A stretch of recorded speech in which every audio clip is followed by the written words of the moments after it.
Okay, today's January 29th. It's 2 after 7. Mark Boyer, Andrew Basel, David Rathgeb, Rich Martino, and the public are present for the Finance Committee meeting. We're going to start right up at the top here, Mark. We have no auditor here tonight, so that's been tabled. So I can get a hold of her. Can you give us an update on the food service contract and where we stand with our finances there? Yes. Obviously, meal counts are still lower than last year, which were lower than 2 years ago. It's kind of flatlined a little bit, so we're not declining. Or the a la carte's going up? Because that was the one that was going up, but we weren't able to really quantify. It's basically all flatline. So it's still lower. It's flatline for the year. Okay. So it hasn't really increased at all. I just met with Kim Hayes on last Thursday, I believe, and we discussed a number of things of trying to get the meals to increase. Some different promotions they're going to try and do within the elementary schools and the middle school and the high school. The renewal, we have 1 more year to renew before we would have to go out to bid. Mm-hmm. And I got notification from the state that we need to start that process of the renewal.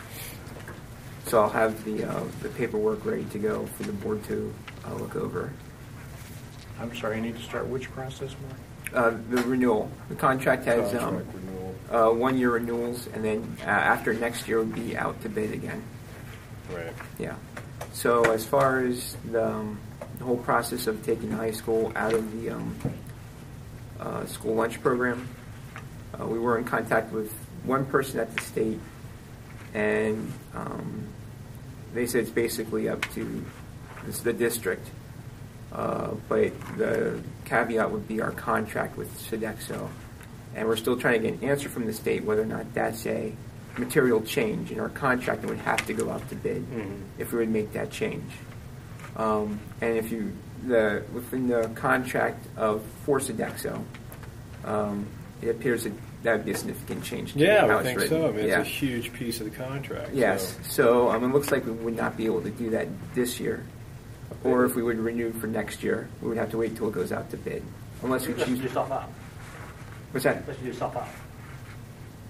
You do self-operation, then as far as getting out of the meal program, Right. So, Well, I think what we're up against is we got 1 more year within the contract that we have to operate within, and we were hoping that we could get out of the federal program and still operate within our contract, but apparently not. No.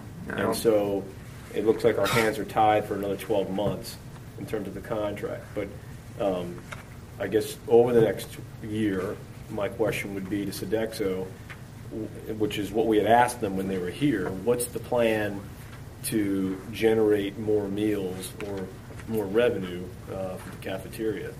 And I mean, we had talked about lots of different things about how we define a meal, and kids not taking, they don't want the milk, so is there a way we could take, give them credit for the milk, but we put the milk back or something, whatever, so that we're not throwing this stuff away, but it still incentivizes them to move back away from a la carte back to a meal, changing what was in a meal. Right. I mean, have they put those things into place? As far as what we discussed at that meeting, because of the bounds of how the healthy kids, healthy free, HAFCA, healthy, whatever it is. Yes. Yeah. It's kind of difficult to do that. We have been trying to make some meal changes, whereas trying to bring in some things that the students would like to eat. Mm-hmm. We met with 2 of the elementary schools and the middle school with the student. It's like a CAF advisory meeting where we kind of get student feedback. We meet with the high school tomorrow and Birdsboro on Friday. So we got some great feedback from the students on that, and we're trying to incorporate some of those things to help generate the purchase of what a meal is, and to obviously bring that up. It just seems that, and talking with the students, when we talk with the students, the number of kids, because they eat lunch when we talk, it's over their lunch period, and a lot of them were, packing their lunch there. So I think maybe 2 or 3 out of maybe 10 kids had actually purchased a meal. So it just seems like there's this. Are they brown bagging it? I mean, is Yeah. that what's happening? Kids are just They bringing say more meals why. from home? They're just bringing their food from My- home. my It could be the economy, haven't too. haven't bought a meal from the school probably 4 years. Is it because they don't like the food, or is it because they just... They won't eat they won't eat high school. They used to. My son used to middle school, 6th grade. Yeah, I mean, I had to put money in the account every couple weeks. He was buying, yeah. and that stop. Mark, what feedback did you get? I mean, they're not buying. Did they say why? Yeah, well, they're saying it's the food. Sometimes they'll say that, oh, my parents don't have the money to put into the account. Just like the Well, I economy. think the economy yeah. probably has some impact on what's Um, going on. When I did look at some of their schools in Berks County, their meal pricing, and we're not that No, far we're, off. we're in the middle of Yeah. the meal pricing. So throughout the county, it could just be the sticker shock of because we increased meals this year, or the price of meal this year could be like, well, and then maybe next year it might increase a little bit in the actual purchase of the meal. But what the kid says, I don't think 50 cents or 25 cents is a something that's going to make someone not buy a meal. It's got to be either they don't like the quality of the food, or they don't Yeah. like the selection of the food, or the economy's impacting their the parents' ability to pay for meals every day. I think it's a easier little bit to of- brown bag it. of both. It's Yeah. the meal selection and then the price or the economy. So we did one suggestion was to put bacon on a cheeseburger. Well, we figured out a way how to get turkey bacon onto the cheeseburger within the guidelines that the government is presenting us. It has to be turkey bacon? Yeah. gotta be So they probably won't buy cheeseburgers either then. They did buy it. Did it increase significantly? I don't think it, changed the Richter scale at all, but it's a start. Director bacon probably costs more than regular bacon does, right? No, they actually got a decent price on it. Okay. Yeah. What are your guys' thoughts on this? Because you guys are familiar with the cafeteria. And Familiar, I'm Vaniside. I know, I'm saying that's So, what I'm trying to get at. A lot of the kids complain about the a la carte prices were too high. Uh-huh. They don't think the quality of food is as good as it used to be. Okay. And because they have to take all these vegetables with it within the guidelines and to qualify for a whole lunch, they're just complaining about it. Yeah. That's why. That's why we're thinking about getting out of it. Yeah. Because we were finding the kids weren't drinking the milk, they're not eating the vegetables, this food's going to waste, and or they're going a la carte. I mean, that's what we saw. The biggest thing was the number of meal sales dropped significantly, and everybody was going a la carte because they didn't have to get the milk and the vegetables and all that. They could get a slice of pizza and a juice box, whatever. And Well, they used to get a piece of pizza with milk, and that was considered a lunch. Right. Now that doesn't qualify anymore, Right. according to The new act guidelines. that they went through. And the milk, they don't have to take with the meal. As long as they get 3 parts of a 5-component lunch, then it qualifies. Yeah. I don't know. Is it a marketing issue that we're not doing a good job marketing how you could put a meal together and get a? There's signs up, and Yeah. I think if we had maybe educate these kids on what a lunch is, maybe get them together by classes, by your 10th, 9th, 10th, all the way up to 12th, and do something in the auditorium and show them what a meal is. Some of these 12th graders don't even know what a meal is. And we try and tell them and say that you get this, this, and this. And We do meet with the high school tomorrow. Yeah. And it's something we'll discuss with the What's the class impact officers. if we opt out of the federal program? We don't get the reimbursement, Yeah. which is And we don't get the reimbursement, and then essentially for those students that would qualify for basically free or reduced, the district or the CAF fund would pick up that cost. Now the thought process would be making enough money that you would be able to have a decent fund balance and still provide the difference there. Well, I guess that's where I'm going to. How are you going to make up the difference in money? Well, when you essentially, if you would remove yourself from the school lunch program, there's essentially no more guidelines.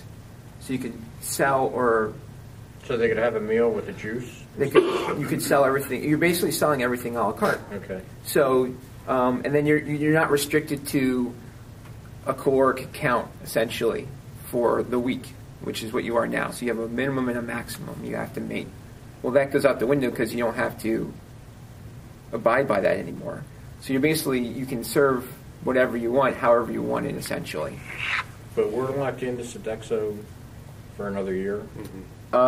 We have one more, essentially we can renew one more year before we We're have not to. locked in, we can renew. So we don't Yeah. have to Not renew. to renew. When do we have to renew by? We would have to do it fairly soon. The reason I ask, and I think you're aware of this, that there's one of the cafeteria workers tells me that if we did it ourselves, we could have better food at a cheaper cost. I'd like to see the plan for that, because who's purchasing the food now? Yeah, we Daniel would- Boone? Essentially, We would be if we did it on our own. Let, Yeah. us just, what Sodexo does first now is they provide the overall management, okay? They provide a nutritionist, which does basically the menu planning, and does gets everything within the guidelines that we are now. With But if the, we opt out, you don't need that. well, the opt-out would only be basically for the high school right now. It would not be complete, like all around. We would only, what we were discussing was only opting out for the high school. Can you opt out for the rest? We can. Yeah, you can opt out for anything. Let me just, excuse me 1 second, because I asked for a plan from this person, and they, I don't think, understand what a business plan would be. What they did is they gave me a list of schools in Berks County that all run their own food service instead of contracting it out. And they did a lot of research on food prices, what it cost, what we're paying now for items, and what the same items would be if we purchased it ourselves from different sources. And it seems like quite a savings, but it's not a complete plan. There's a lot of overhead costs that the district would then have to incur. So we used to, I mean, correct me if I'm wrong, guys, I mean, we used to run our own food service program here and stuff. And I think what happened, it changed right about the time I got on the board. And the reason for it was, we're in the business of education, we're not in the business of food. And that's not our expertise. And so by going out to a third party like a Sodexo or Aramark or somebody else, that's what their core competency is, and that's what they specialize in, that they could bring greater economies of scale and efficiencies to delivering food at better prices, better quality, and everything else than we can. And so they went out to bid, and they signed a contract with Sodexo, and away we went. And for a while it was working out all right, but then I think the issue financially was that our cafeteria fund began to shrink dramatically. And if you look at this one spreadsheet I just had open here, I saw it at a meeting about 2 months ago. we went from 400,000 meals in 2009-10 to 216,000 meals, through March of last year. Significant drop, and that's meals. And we had no way to really quantify the a la carte purchases, I guess, with our point of sales system that we were using. And so it was a little bit more difficult to get an understanding of how many kids were actually switching from a meal to an a la carte. And, the discussion that we had at that time was, okay, how do you incent the kids to purchase meals as opposed to a la cartes? If that's what we're trying to do, to stay within the guidelines of the USDA, Healthy Hunger, whatever, I forget what that program's called. Yes. But I'll tell you what I'd like to do, because, Mark, you're saying that some of the people, some of the kids you've talked to, they don't like the food. Dave, you're saying your kids don't like the food. The kids I've talked to don't like the food. So this may be their business, but it doesn't sound like it's the quality we would want. While we're not in the food business, if we're serving stuff that they're not buying, that doesn't make sense to me. My thought... Well, I don't know whether it's quality or it's the menu selection. I think the menu, the change in the criteria has definitely impacted. Because the kids at the lower end are still buying. Right. It's at the high school that we're running into Kids at this the issue. lower end are young, they don't know any better. Well, they know if they like the food. They or think don't they're like the supposed food. to eat what's in front of them. Now, all I was going to say was that there are schools right near us, Mm-hmm. and I don't think there's enough time now to really look into this. If you're saying we got to start soon, my thought would be to renew this for another year, I guess, and spend that year talking to a couple of these local school districts to see exactly what they do, because this plan that was given to me is just numbers. It's not a plan. I see that. Keep in mind, typically, Sodexo or Aramark, so they have their approved vendors, whether it's Cisco or U.S. Food Service or whoever they're dealing with there. Usually, those companies that our school has to buy the food from them. And usually there is built into that money that goes back to Sodexo or Aramark. Mm-hmm. So while they say economy of the scales, they might be able to get better pricing on some things. There might be a national contract that they do. But a lot of times, if we have decent volume, we can have our own contract with Look at some of these prices. with U.S. Food or wherever. Well, the other thing that Sodexo provided to us was a guarantee that X number of dollars per Correct. year, it's like $100,000 a year. Regardless of whether they make money or lose money, we got a guarantee. So, Like I said, they're making money on the rebates they get from the I was just food going to say, business. I have a feeling they're making money. they're making, but I'm just saying that we were given a guarantee of no less than this a year It's- in terms of revenue. It's actually how our contract is structured. We're a price per meal contract right now. So essentially is the number of meals that are sold is what we actually pay for versus the other contract would be that they basically take everything, all the costs, and then they essentially So we're not paying pass it along. any invoices now. correct. They're paying all the. If we would switch our They're contracts, we paying would for actually inventory, they're paying yeah, for, everything. If we would change our contract, we would actually be receiving those rebates then that you were speaking about. but also all the costs. Yes. Let me ask Plus you the a HR question. managing all of this. I mean, like, that's the other thing. I mean, if we're going to take the food service on, Right. we got to hire people. Well, that's why I'm saying it's there's not enough time now, but I'd like to see what it's really costing these other schools and what they're making. Now, I think it's worth looking at. Oh, Let me ask you one question. The person I was talking to in the cafeteria tells me that before Sodexo, like one day a week or so, they would have Pizza Friday or something from Domino's Pizza, and they said it was the biggest seller they had. We also had Pizza Hut too. When they first opened the high school, we didn't have. That's what they gas. said, Pizza Hut one week and... Yeah, and they started that, and then they incorporated it because we didn't have the gas hookup or anything yet. So we did sandwiches and cold salads, and we did Pizza Hut and Domino's, and they loved it. So they incorporated it when the kitchen was in full swing. And they said they gave us a good price on it, and they would Yes. cook it fresh for each Yeah. lunch period, not come in at 11 o'clock and have that for 4 hours. No, we don't do that. Not at the high school. We have an Impinger oven, and I we just think it's worth have looking at. I'm not pizzas saying that we it's put something through we don't every lunch period. She makes them like 5-10 minutes before the lunch period. So Yeah, those Impingers actually put out a decent product. The pizza out of those are actually pretty good. But we could do that now if we weren't constricted by the guidelines from the National School Lunch Program. right. Oh, you High school. get, even with the contract with Sodexo, Well, you could have them come in? If let's just say this was our last year and we were going out to bid, we would write the contract where the high school would not be in the school lunch As far as program. what you said about hiring people, I agree. Ken Smith said he would oversee it. I think Ken Smith has enough to do. Yeah, he's got more than enough on his plate to worry about than running a kitchen. Yeah, I just wanted to add that he said he would do that, and I'm thinking you're looking at multiple buildings. You don't have time for that? You got to staff it. I mean, I think we ought to talk to these other school districts, see how they're doing it, what the costs are associated with that, in terms of overhead and everything else, what their fixed costs are, what their variable costs are, and, what the marginal cost is per meal. So we have a sense of what we'd be getting into. so that we can weigh that decision. But we need to start working on this now. It's going to take a year to sort through all this.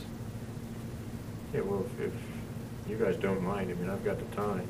But knock yourself out. Yes, Mr. What you Temple. had before is, of course, you had one food service director that worked a lot with the business managers, and the food service director was employed by Dana Boone, of course, Right. and wanted to do something for the student.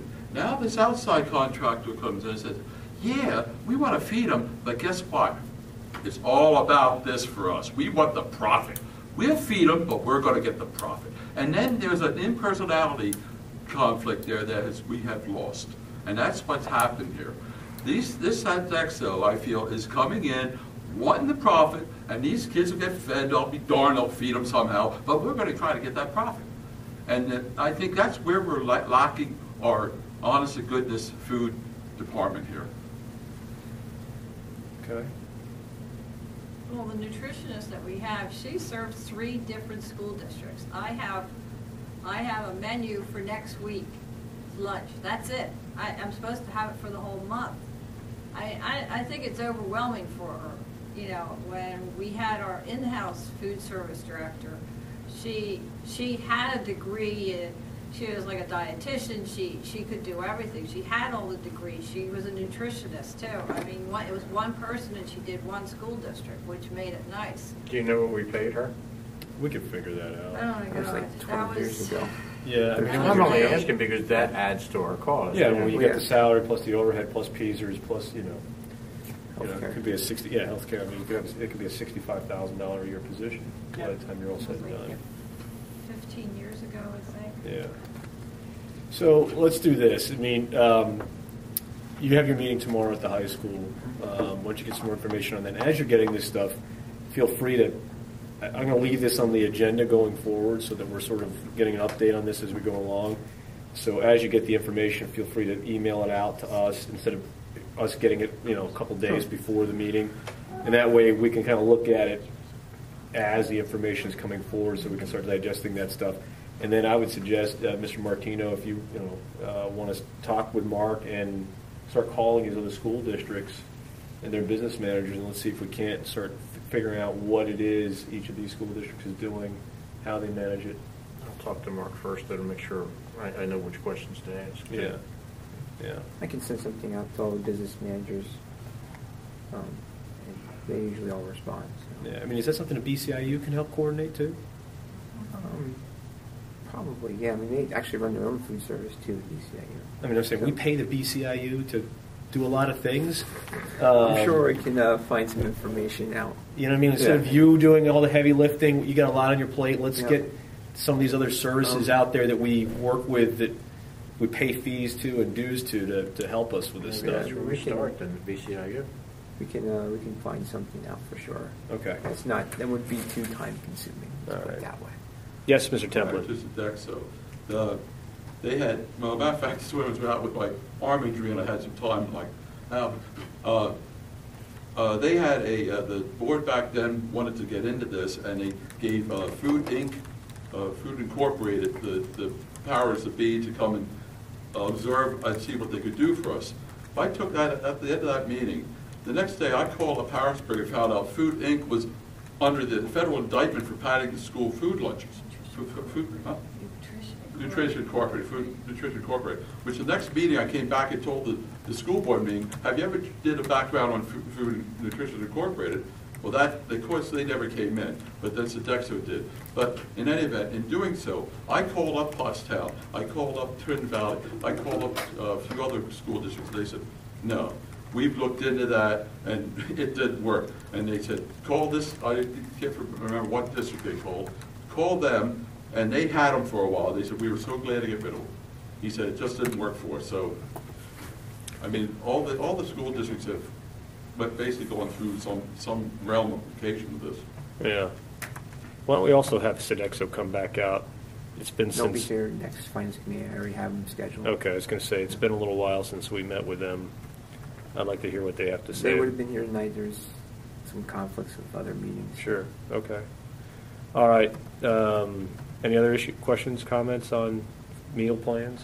Okay. I do remember when Sodexo first came here with their whole spiel, they were going to put out practically everything that's in every meal, all listings so the students can look at it, and it never happened, I don't think. It never happened. They said, oh, we're going to put just like it's, as if you turn a wrapper of a candy bar over to see exactly what everything's made out of. Every station was going to have that. Well, that never happened. I mean, I don't know anybody. There's a sales pitch, and then there's the actual. Yeah.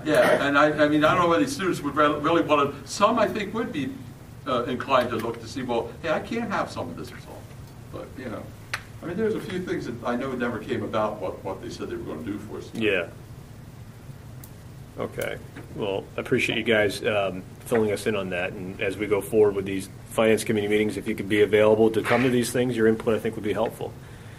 All right, moving on to investments. I guess the first thing I wanted to do is just, the first time we're meeting as a finance committee. Dave, I think somebody had told me you had some questions about the swap, which is why I put it on the agenda, Right. just so that everybody understood what the swap was, how it worked, and, where we are as it relates to the interest rates and things of that nature. So I guess I'll just start at the beginning. Does everybody understand understand what a swap is? No. Okay. So a swap is effectively almost what it says.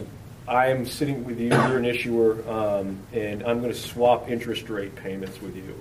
And they're basically based on, I'm going to pay you a specific interest rate, and let's say I think it's SWIFT. We're based on the SWIFT interest rate, right? Whereas Yes. Wachovia, or whatever it is LIBOR, 65% of LIBOR. I think actually it's SIFMA. SIFMA, that's Yes. right. So we have two different interest rates, and basically I'm paying you at one rate, you're paying me at another rate. And effectively what we've done, it's on a $42 million bond issue. Yes, I think is the that's right. basis. 2007 bond. Right. So we had a bond issue at a specific interest rate, and what we did was we created an artificial derivative that was supposed to hedge the interest rate risk of where we're at to get us a lower rate. And instead what happened was we were betting interest rates were going to go up, and interest rates went down. And because interest rates went down, we're now paying the bank the spread between the two interest rates, between LIBOR and SIFMA. And had they gone up, we would We'd be be paying a lower rate. receiving payments. Okay. So So we'd be we paying them at a lower rate, they're paying us at a higher rate, and we'd be making the spread. Instead, it went the other way. So we're underwater. And we've been underwater literally since day one when we issued it.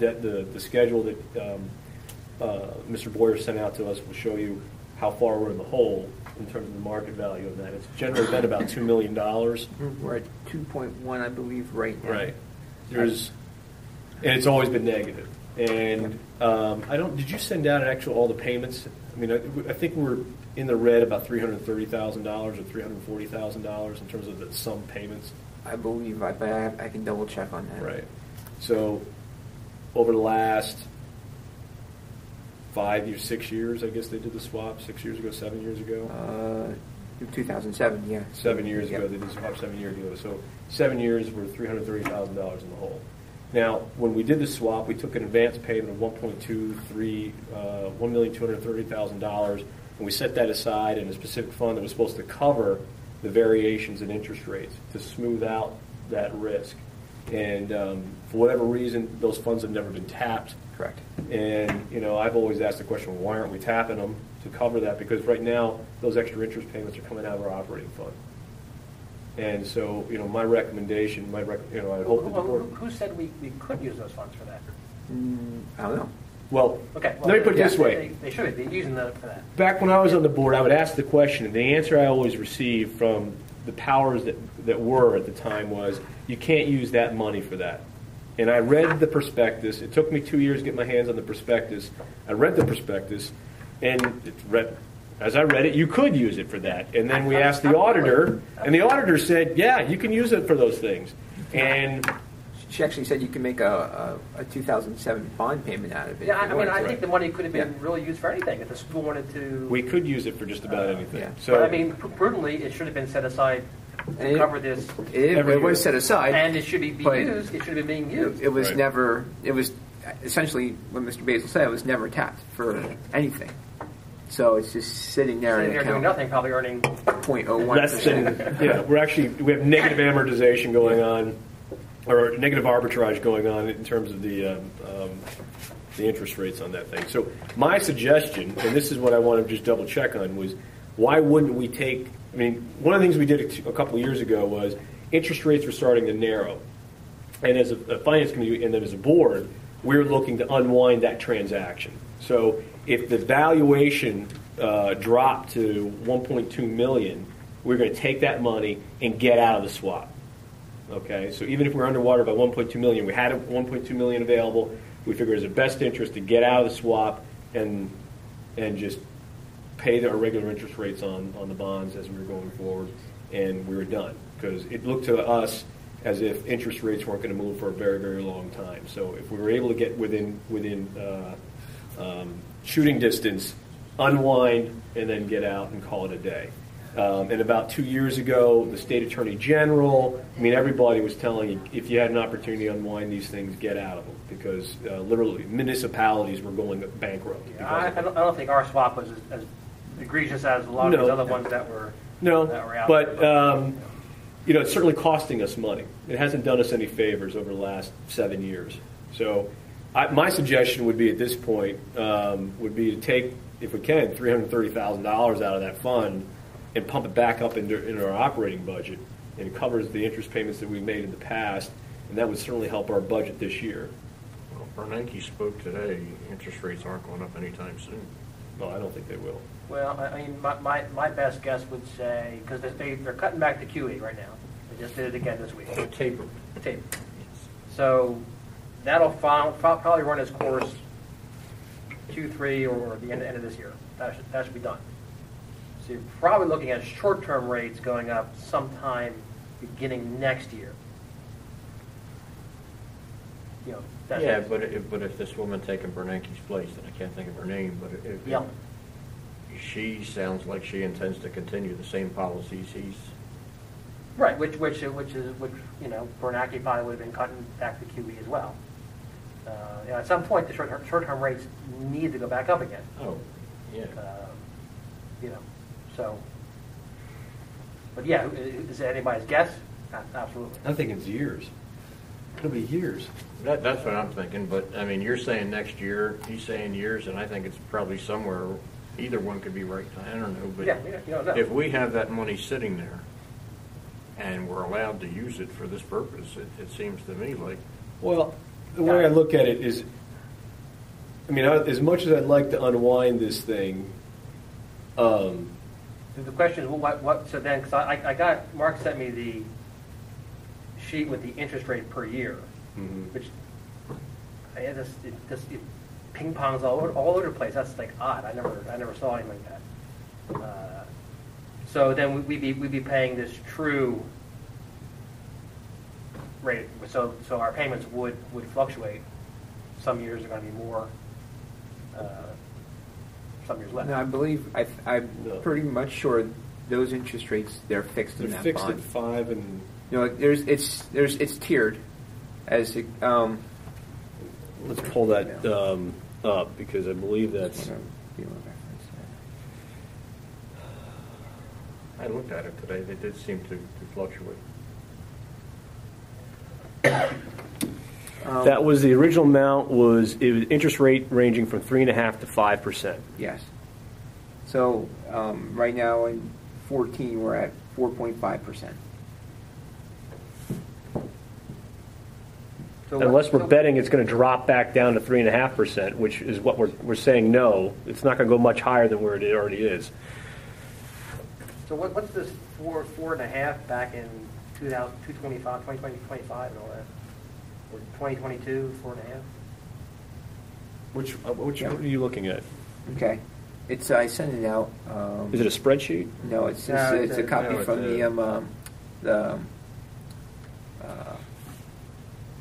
swap the issuance resolution? statements. Yeah. There was the issuance statements from the 2007 bond. Maturity schedule. I sent it to. You should have got it. Is it this 12:01 p.m. Is it this thing that's folded over? The PDF Yeah. kind of. Sorry, it was a huge book. I couldn't really rip it out. So in 2022, yes, the interest rate's 4.5.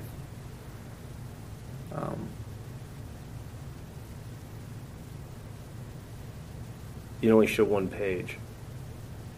Yeah, that's the interest rate from 2008 to when the bond is finished in 2030. Wait a minute. So in 2000, what I'm showing here, an interest rate of 5% in 2008, drops down to 4.25% in 2015, jumps back up to 5% in 2016. Am I looking at the right page? Oh, I'm sorry. I'm looking right. I got it. Yeah, okay. I got it. So it starts at 3.63% and then runs up to 5%. If for some odd reason, In 2018, it changes. From 2018 to 2019, it jumps from 3.93 to, I'm sorry, I'm looking at the right one. It climbs from 3.5 up to 5, and then drops back down Yeah. and goes back up again. You know what I think they did this? They did this because if you're looking at all of our other bonds, The rapid debt. what we wanted to do, or at least what they wanted to do the was, payment even. we were originally paying about $7 million a year in debt service, okay? And then when they loaded us up with another $12 or $13 million of debt to 2034, what they wanted to do was, well, we can handle $7 million a year now, so let's just keep it at $7 million a year. So what you're going to see is when you look at all the different amortization schedules, they all shift as you're going down from one year to the next, but the debt service It's still is around $7 million. Sometimes it's 6.8, sometimes it's 7.1. That might make sense, all right. So they changed all the interest rates for all the different bond issuances as you went down to kind of take care of that. This $330,000 you want to pay for the back, or you want to take out for the back interest, is there a downside to that? Well, other than you would only have about $900,000 left in there until whatever time. I mean, if interest rates go the other way and this bond issue starts to make the spread narrows to the point where you got to $900,000, you could have the option then to unwind that. If you're looking at it, what we, roughly we've had to pay so far. I mean, if things continue the way they are, I mean, so we'd have about 20 years of payments Well, from that 1.2 million that we to cover that excess interest. So we've been paying about $40,000 a year.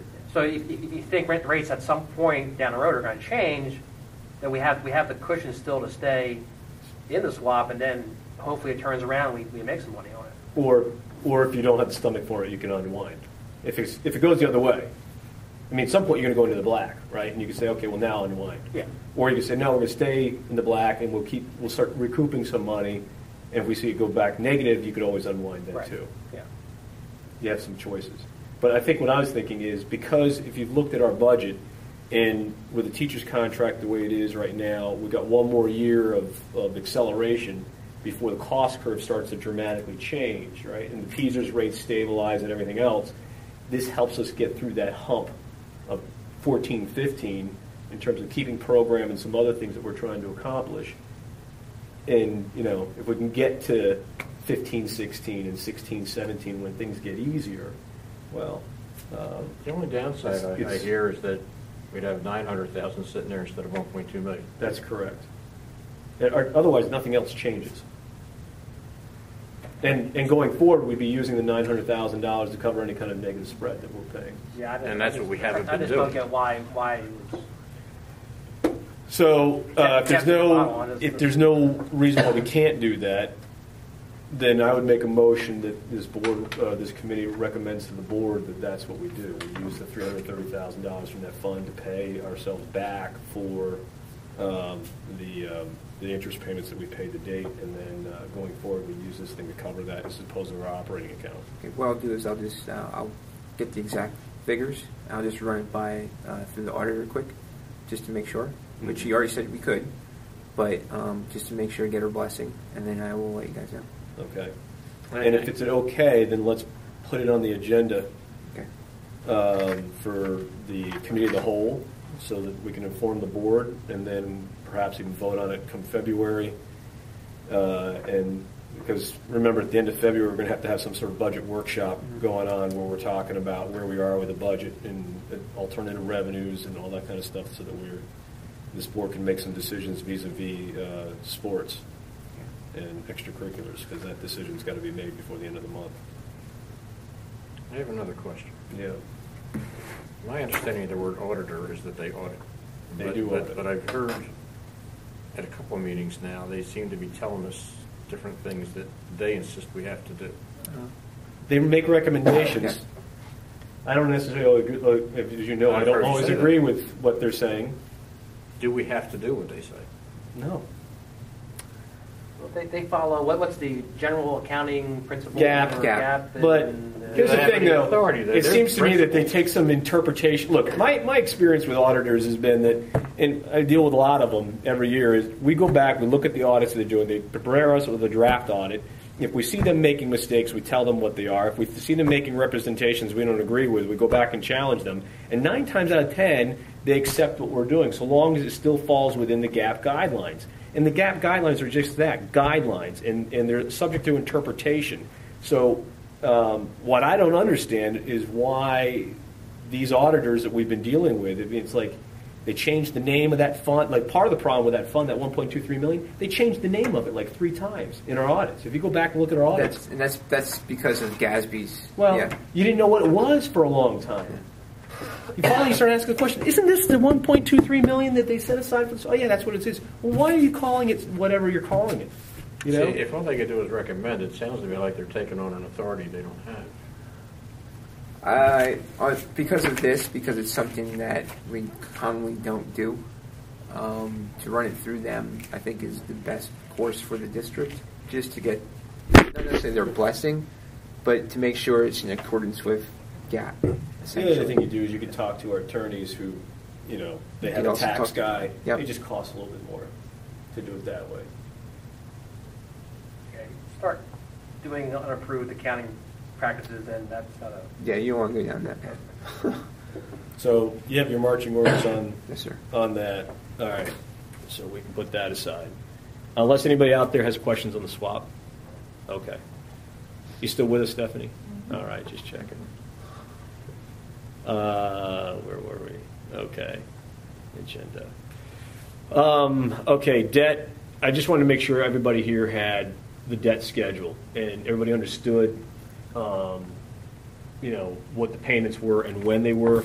I had a long time ago when I was making an argument that we ought to be prepaying our, which gets back into that whole issue, prepaying our debt service into the escrow account. You know, basically put together charts because nobody understood on the board when our debt payments were, and during the calendar you can have that. Did you get what I sent you this afternoon? And this is dated data, but it gives you a sense. They don't change much of when our debt payments are due and how much they are throughout the year. So it's July, August, October, January, February, April. And in a nutshell, they total $7 million in a year, but it's about $800,000 in July, almost $1.8 million in August, over $1 million in October, about $100,000 in January, $1 million in February, and another 1.8 something million in April. And so, you know, that, if you're looking at our expenses throughout the year, it gets a little lumpy. The second page on there would show you in purple what I was proposing, which was if you were to make some payments ahead of time, you'd almost prepay for the following year and put that money in the escrow so we weren't getting whacked in July and August when we weren't getting cash in from our tax revenues. And the last one on there was if you were doing more of an even payment on a 12-month cycle. If you put a little bit of money aside every month into the escrow, those funds would be there at the end of the year. And again, we were trying to what we were trying to do back then was work out our accounts receivable payable issue that we were running into. If you had to dip into fund balance and use fund balance, because the argument was hang on to your fund balance because in July and August you need working capital to pay your debt and to pay your payroll. And it was like, okay, well, if we have the money on hand now, why wouldn't we put it in the escrow ahead of time so we're not short in July and August when we spend it all? And I didn't win that argument. But it would have helped with this past year because we wouldn't have had to make the payment Well, that payment was made because I know why it was I read made. the directions. Yeah, I know why it was made. Not because we had a cash flow an issue. So I just want to make sure everybody understood and what our debt payments were on a monthly basis, and I don't know whether we get something like this up on the website so people understand that. And I think the one spreadsheet that you sent, I think, is the most helpful one. We have the amortization schedule already up there, but I sent you something. I think you call this one debt service schedule. Yeah. That one is the most helpful, I think, because it shows you what the different bond payments are, when they're due, and if you put another column out at the end, you show combined district principal and interest in columns P and Q. But if you sum them up in let's say a column R, you'll see what those payments are in that given month. You know what I'm saying? Yes. And if you have something like that out there on the website, I think that might help people understand even more clearly what our obligations are. Okay. Does anybody have? I only sent that to you. I did not send that to the rest of the committee. Oh, you No, guys I didn't guess see I this? I thought you guys saw this one. Did you see this? I thought I did. Yeah, Okay, got I it. sent you another spreadsheet that kind of. I saw the other ones you had in here, which basically just had interest and principal and then Yep. total column. Yeah. I'd like to see the different bond issues because you'll see when you go through the different bond issues, you're going to see one that expires at this date, Yeah. and all of a sudden all the debt payments change on all the other ones. I broke it out by tab. Yeah, On each tab had its own. Right. Each tab was its own bond issue. right. So you could clearly see where, the date that's due, the principal, the interest, and then the total for the year.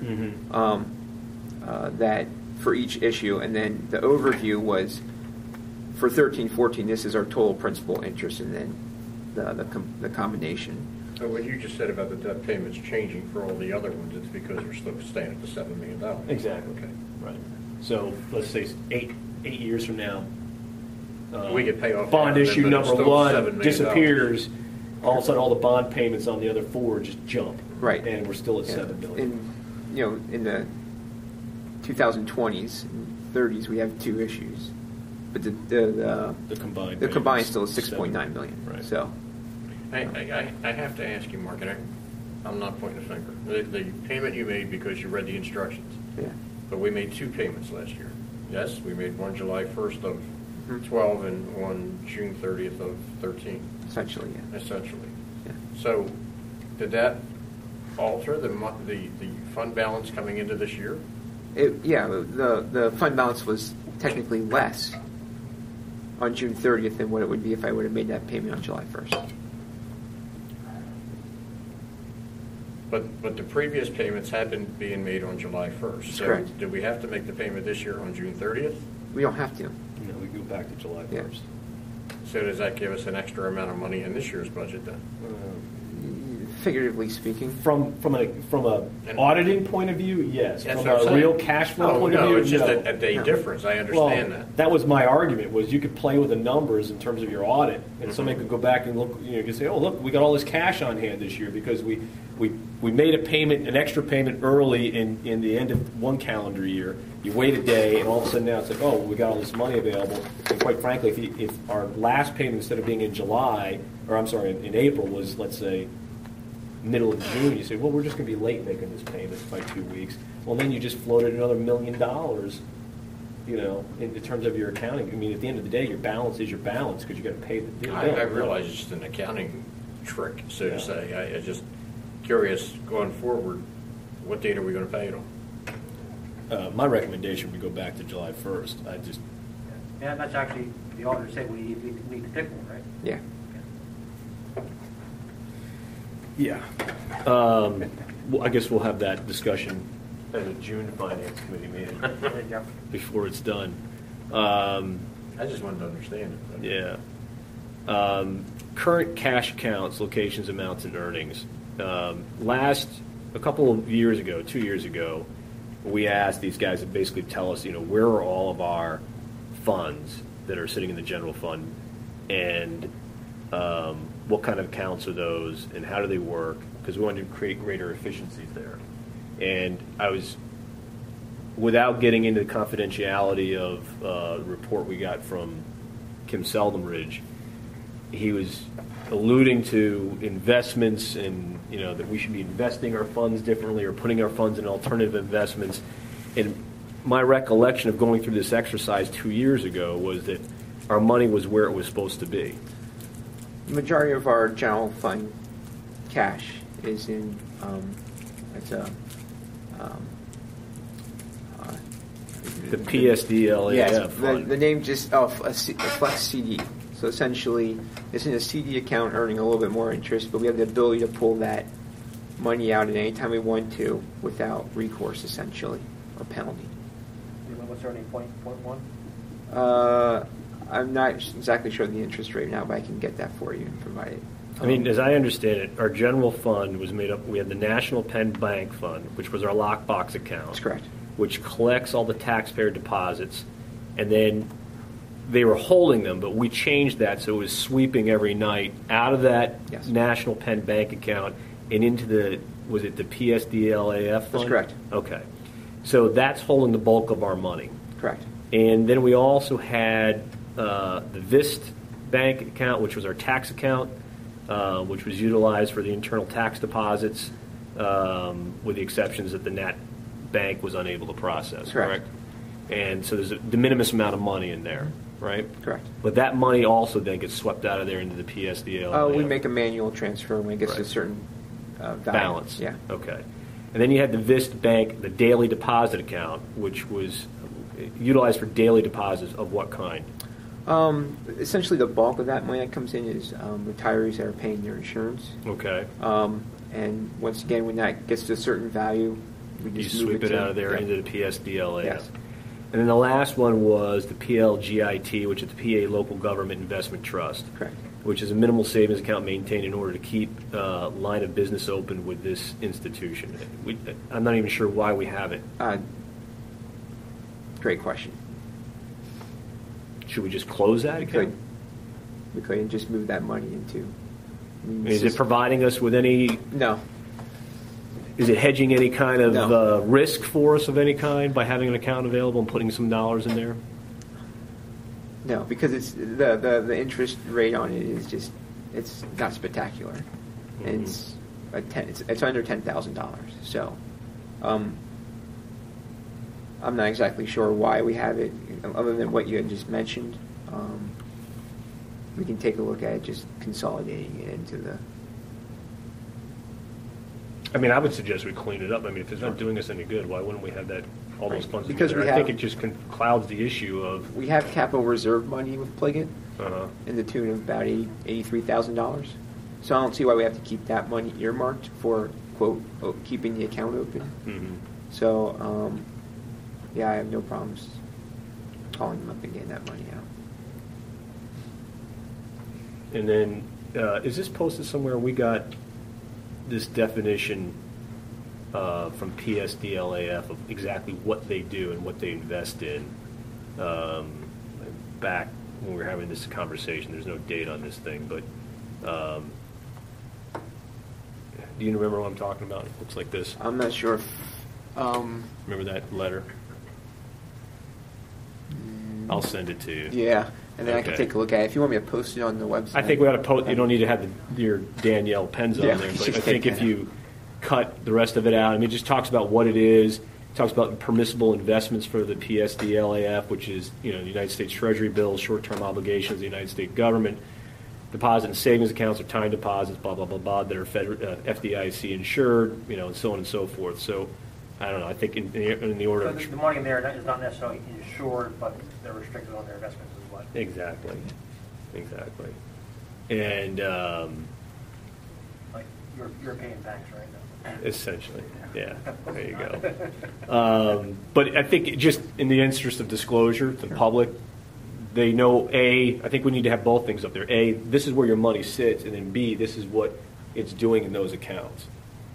And I was kind of hoping Kim would be here because based on that little letter he sent us, I'm just kind of curious what he thinks we ought to be doing with our He money. did not disclose anything to me on that. Yeah. So I mean, the full Flex CD that we have we are getting, like I say, a little bit more interest. It's very friendly to us because we can get that money out basically anytime. It's in a CD essentially.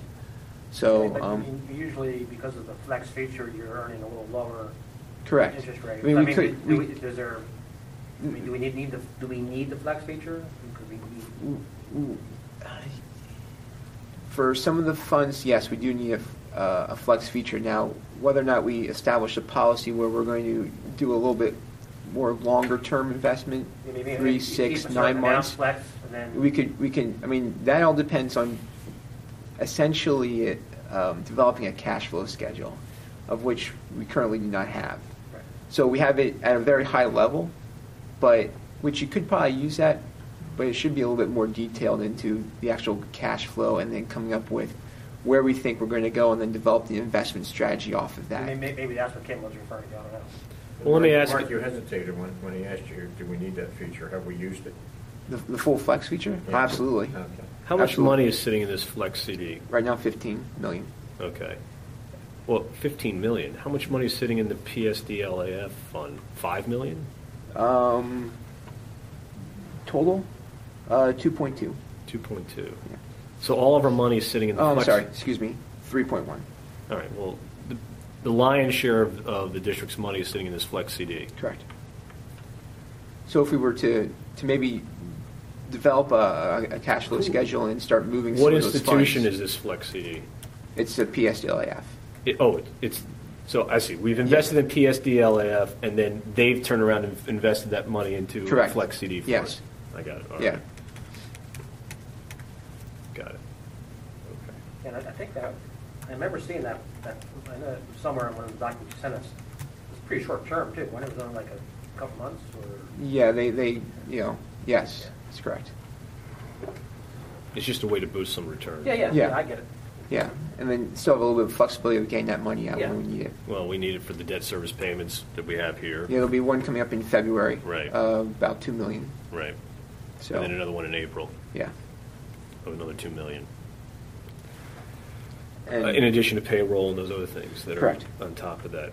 and Okay. one thing with PSDLAF, there's basically to do transfers and wire transfers out. There's no fees associated with that at all.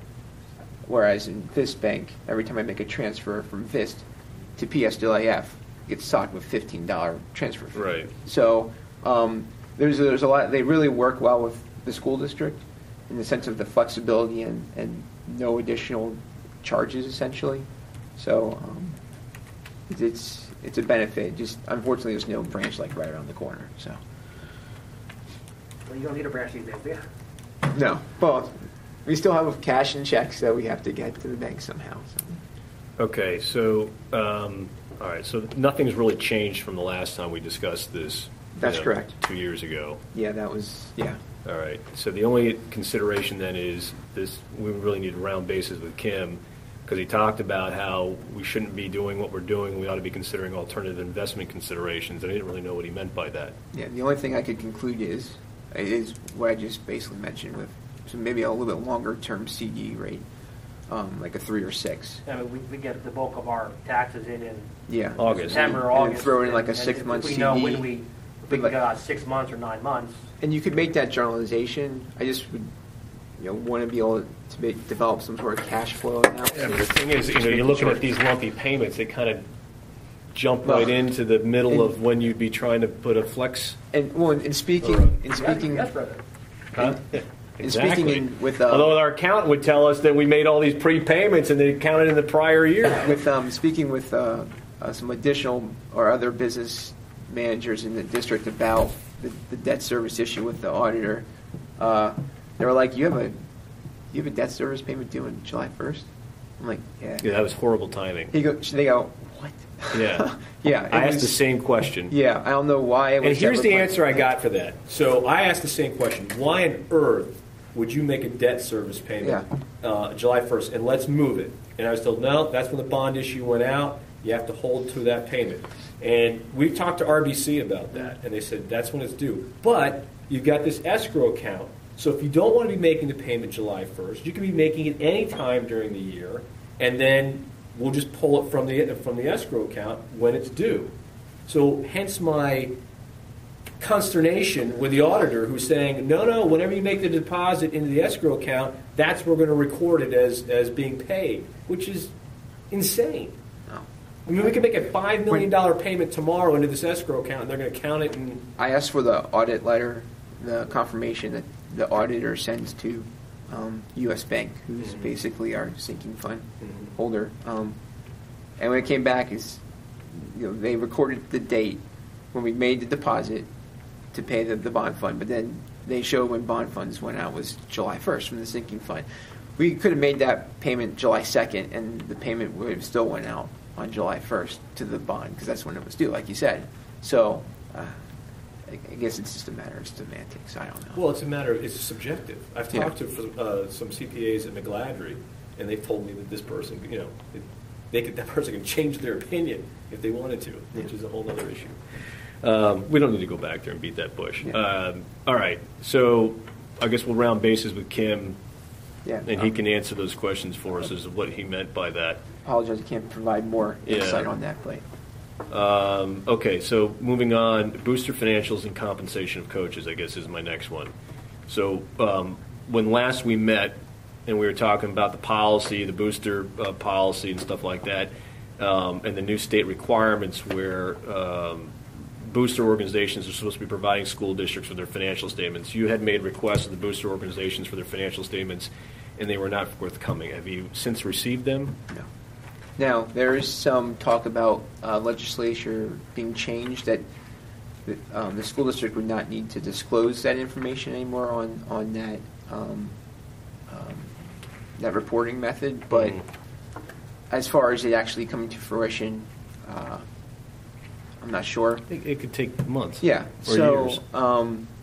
when we were, What's the holdup, I guess? Why are they so reluctant or unwilling to share their financial statements with us? from what I've heard, and it didn't come directly from the sports boosters, is that they have this belief that the district's going to see how much money they have and either one, cut all sports based upon that, or that we're going to try and somehow take their funds for some reason. I don't know. I mean, that's what I've heard I attended indirectly. their meeting, Mark. Yeah. So And their feeling is that the board wants to control the funds they collect. That's their feeling. They know legally we can't do that. But And we sat here with the president of the sports boosters organization. I think it was during a policy committee meeting, or was it a finance committee meeting? I can't remember. And we talked about this, and we said, it's a state requirement. They're supposed to be providing us with. and the fact that the law We're not may complying. change, We're not complying with the law. the fact that the law may change doesn't matter. It hasn't Right. changed. when we had the boosters presidents essentially, or representatives from the boosters in the policy, it wasn't really a policy committee meeting. We all met based upon the policy that was being written, Right. and it was we discussed that issue, and they were okay leaving in the policy, but I guess they feel that until it becomes school district policy that they Yeah, but Yeah. even if it's not school district policy, it's in the school code. Correct. It's the law in the state of Pennsylvania. I mean, we got to comply with the law. I mean, do we need to get an attorney letter written and sent to the boosters organizations? What I can do is I can reach out to them all. I'll reach out to all the boosters, the PTC and the music and the sports boosters, and then, basically requesting the information again and see where it leads us. I mean, The meeting I was at, they read your emails to them.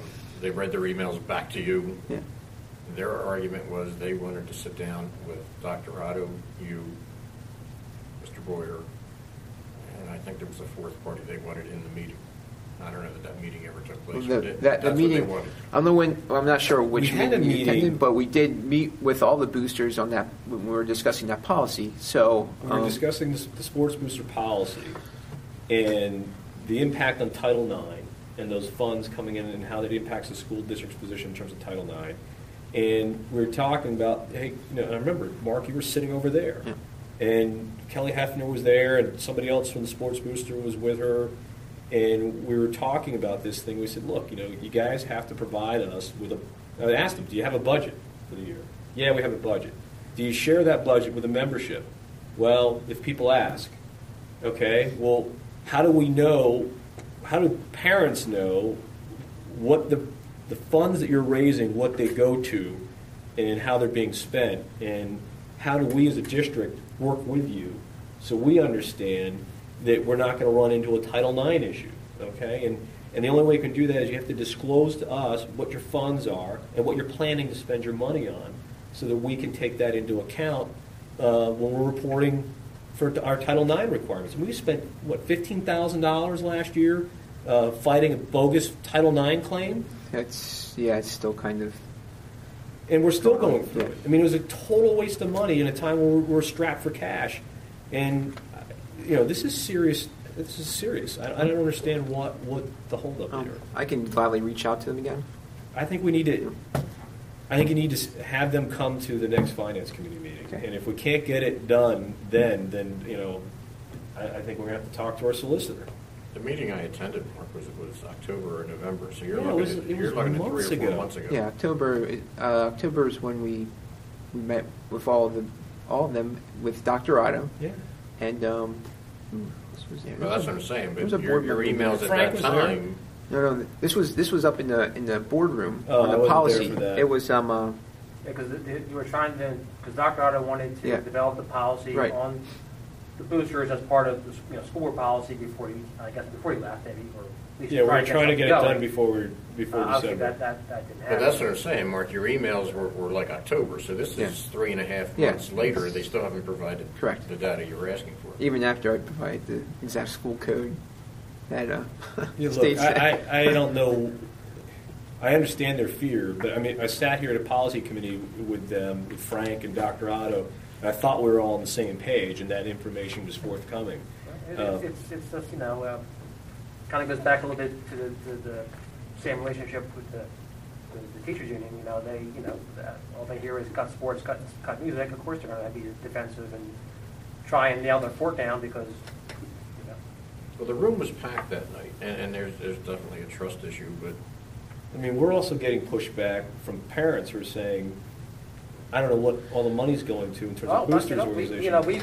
We've had the same questions with some of the sports, and we've asked the board. When we've you say gotten- we, you're saying as parents? Parents. Yeah. When we've asked the board, we've gotten answers right away.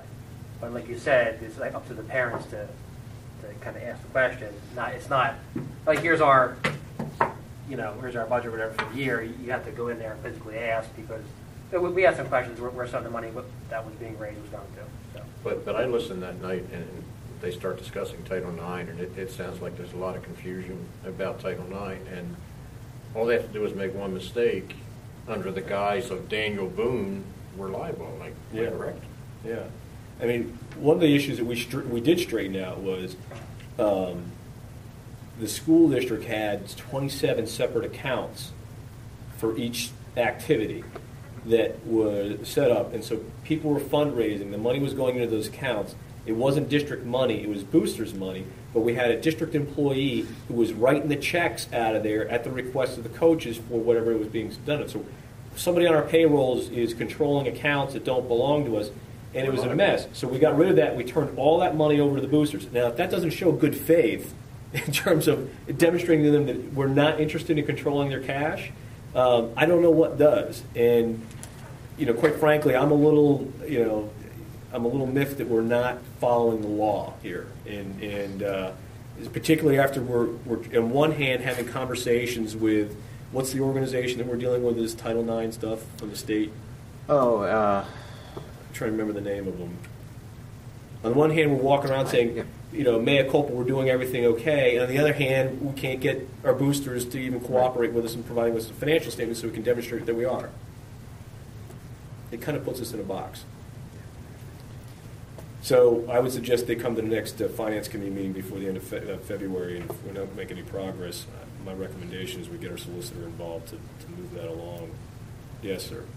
Basically, if the state wants to slide down the stick on us, we're liable for what the booster's not doing, and taxpayers' money is going to go out the window and fighting legal battles That's correct. because the boosters is messing around.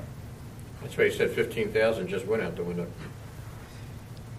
I mean, some better be though, because I'll tell you, this taxpayer don't want to sit back and take it up to the keister because the boosters want to play games. Well, I think for me, more importantly, is, $15,000, what was it, 2 years ago, we heard, the indoor percussion or whatever, and color guard was a $20,000 expense, and we were looking at cutting it. I mean, when you start putting dollars to program, that's money that goes to save a program for at least one more year. Instead, it went to Fox Rothschild. Fox Rothschild has more than enough money. They don't need more of ours. I like them, but I don't like them that much. So the other issue I've heard is that the boosters are paying some of our coaches. I have not heard that, but I've heard it. Separate from Andrew, I've heard it. Okay. I've heard As that in, like, money that is being raised by the boosters is being given to our quote-unquote volunteer coaches, Okay. and that's a problem. And obviously, if they're not giving us a budget or their financials, you know what they're doing with the money and whether our coaches are being paid or not paid. And I think that's a real issue. I don't know whether it's true or not, but I've heard that from 2 or 3 different people now. Okay. I think it may be true. I don't know 100%. But I also think it might not be unprecedented. I think other booster clubs do that as well, I think. Yeah, but you have to keep in mind now, none of the three of us have spoken to each other about this, but we've all heard it. Yeah, I've never talked to you. Okay. Yeah. I mean, I can see what I can do to try and look into it. And then So- from a legal perspective, what kind of pickle does that put us in as a school district? We have a volunteer employee who's not supposed to be getting paid and is now getting paid, and I think that's a collective bargaining issue that we now have with the teachers. And what about the volunteers that aren't getting paid? I mean, it's a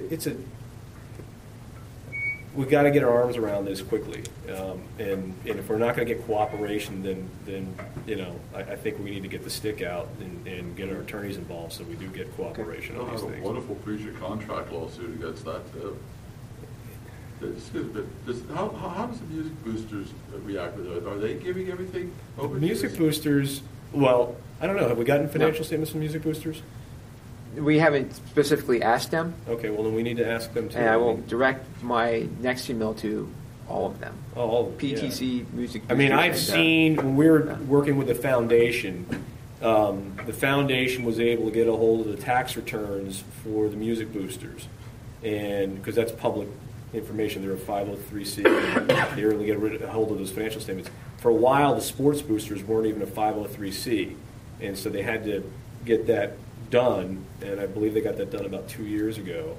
And so they should be reporting things appropriately to the IRS at this point. And but all the same, and we don't have to disclose their financial statements, but we certainly need to be aware of what they are. So I've got the booster policy draft here. Yeah, we got to get that. But I suggest to the people on the committee that that's a priority, because that needs to be finished. We got to get that completed. Yeah, absolutely. Okay. All right. So Yep. Should I also include Amity AC also? no, because Amity AC is a completely separate organization. They're not contributing money to the school district or the school programs. I mean, lacrosse and tennis and swimming and those things are club sports. Okay. It has nothing to do with them. I was just throwing it out there. Although, you may want to ask Brian that question, Okay. because it is a PIAA recognized sport, and even though they're paying their own, we don't pay their coaches, or their coaches aren't hired by us, all they're doing is using our fields. So I think that from a legal perspective is completely separate and detached from Daniel Boone, but you may want to just ask Brian just to be on the safe side. Okay, so the next thing was the budget model discussion and update. So I guess, do you have an update on where we are in our current year budget? Yep. Just hold on. Okay. Hot off the press. I ran through the numbers and finished up basically before I came down here on the on this year's budget and where we're going to be. Essentially, right now.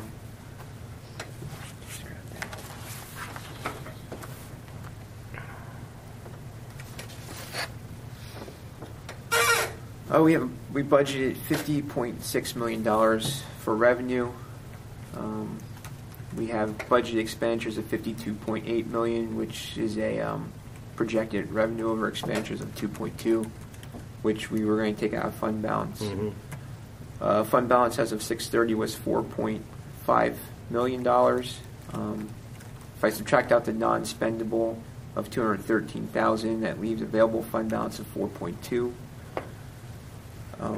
So taking note of the 4.2, I'm projecting revenue coming in a little less right now at $50.1 million versus the $50.6. It's a difference about $464,000. Expenditures right now I'm projecting at $51.2 million. So I'm looking at $1.5 million, or about $1.6 million less than what we have budgeted. So right now I'm looking at $1.1 million of projected, a negative $1.1 million projected revenue over expenditures. So what does that mean? Essentially, instead of using $2.2 million of fund balance, I'm projecting we're going to be using $1.1 million of fund balance. So we're 1.1 million ahead. Correct. Right now, as of right now. Now there's... Now, that have you taken into consideration? Does that take into consideration the teacher steps that just occurred in December? Yes, that's using actuals. So projecting the actuals as of from 7/1 to 12/31, and then making a few assumptions on expenditure accounts. But as far as wages, it's taking their actual wage. Well, that's the biggest part of our budget, right? Correct. So It's taking the actual wage, and essentially this is what they were paid for 9 to 13 pays, depending on what classification they are, and then taking it times 26 to see where it comes out at. yeah, but remember, in December, twice a year, they get to make a mid-year step, depending on what Correct. tuition and all that kind of stuff. Which is doing. that would have included in the December, so it should have been included in that. Yeah, you said your actual was from up till December 31st. Yeah. So it- what you it should be take- taking those at December 31st and projecting that payroll forward, not an average of whatever was before that, right? I mean, Technically, yes. I didn't have enough time to dive into the details. I can go back and I can restructure that, which I intend to.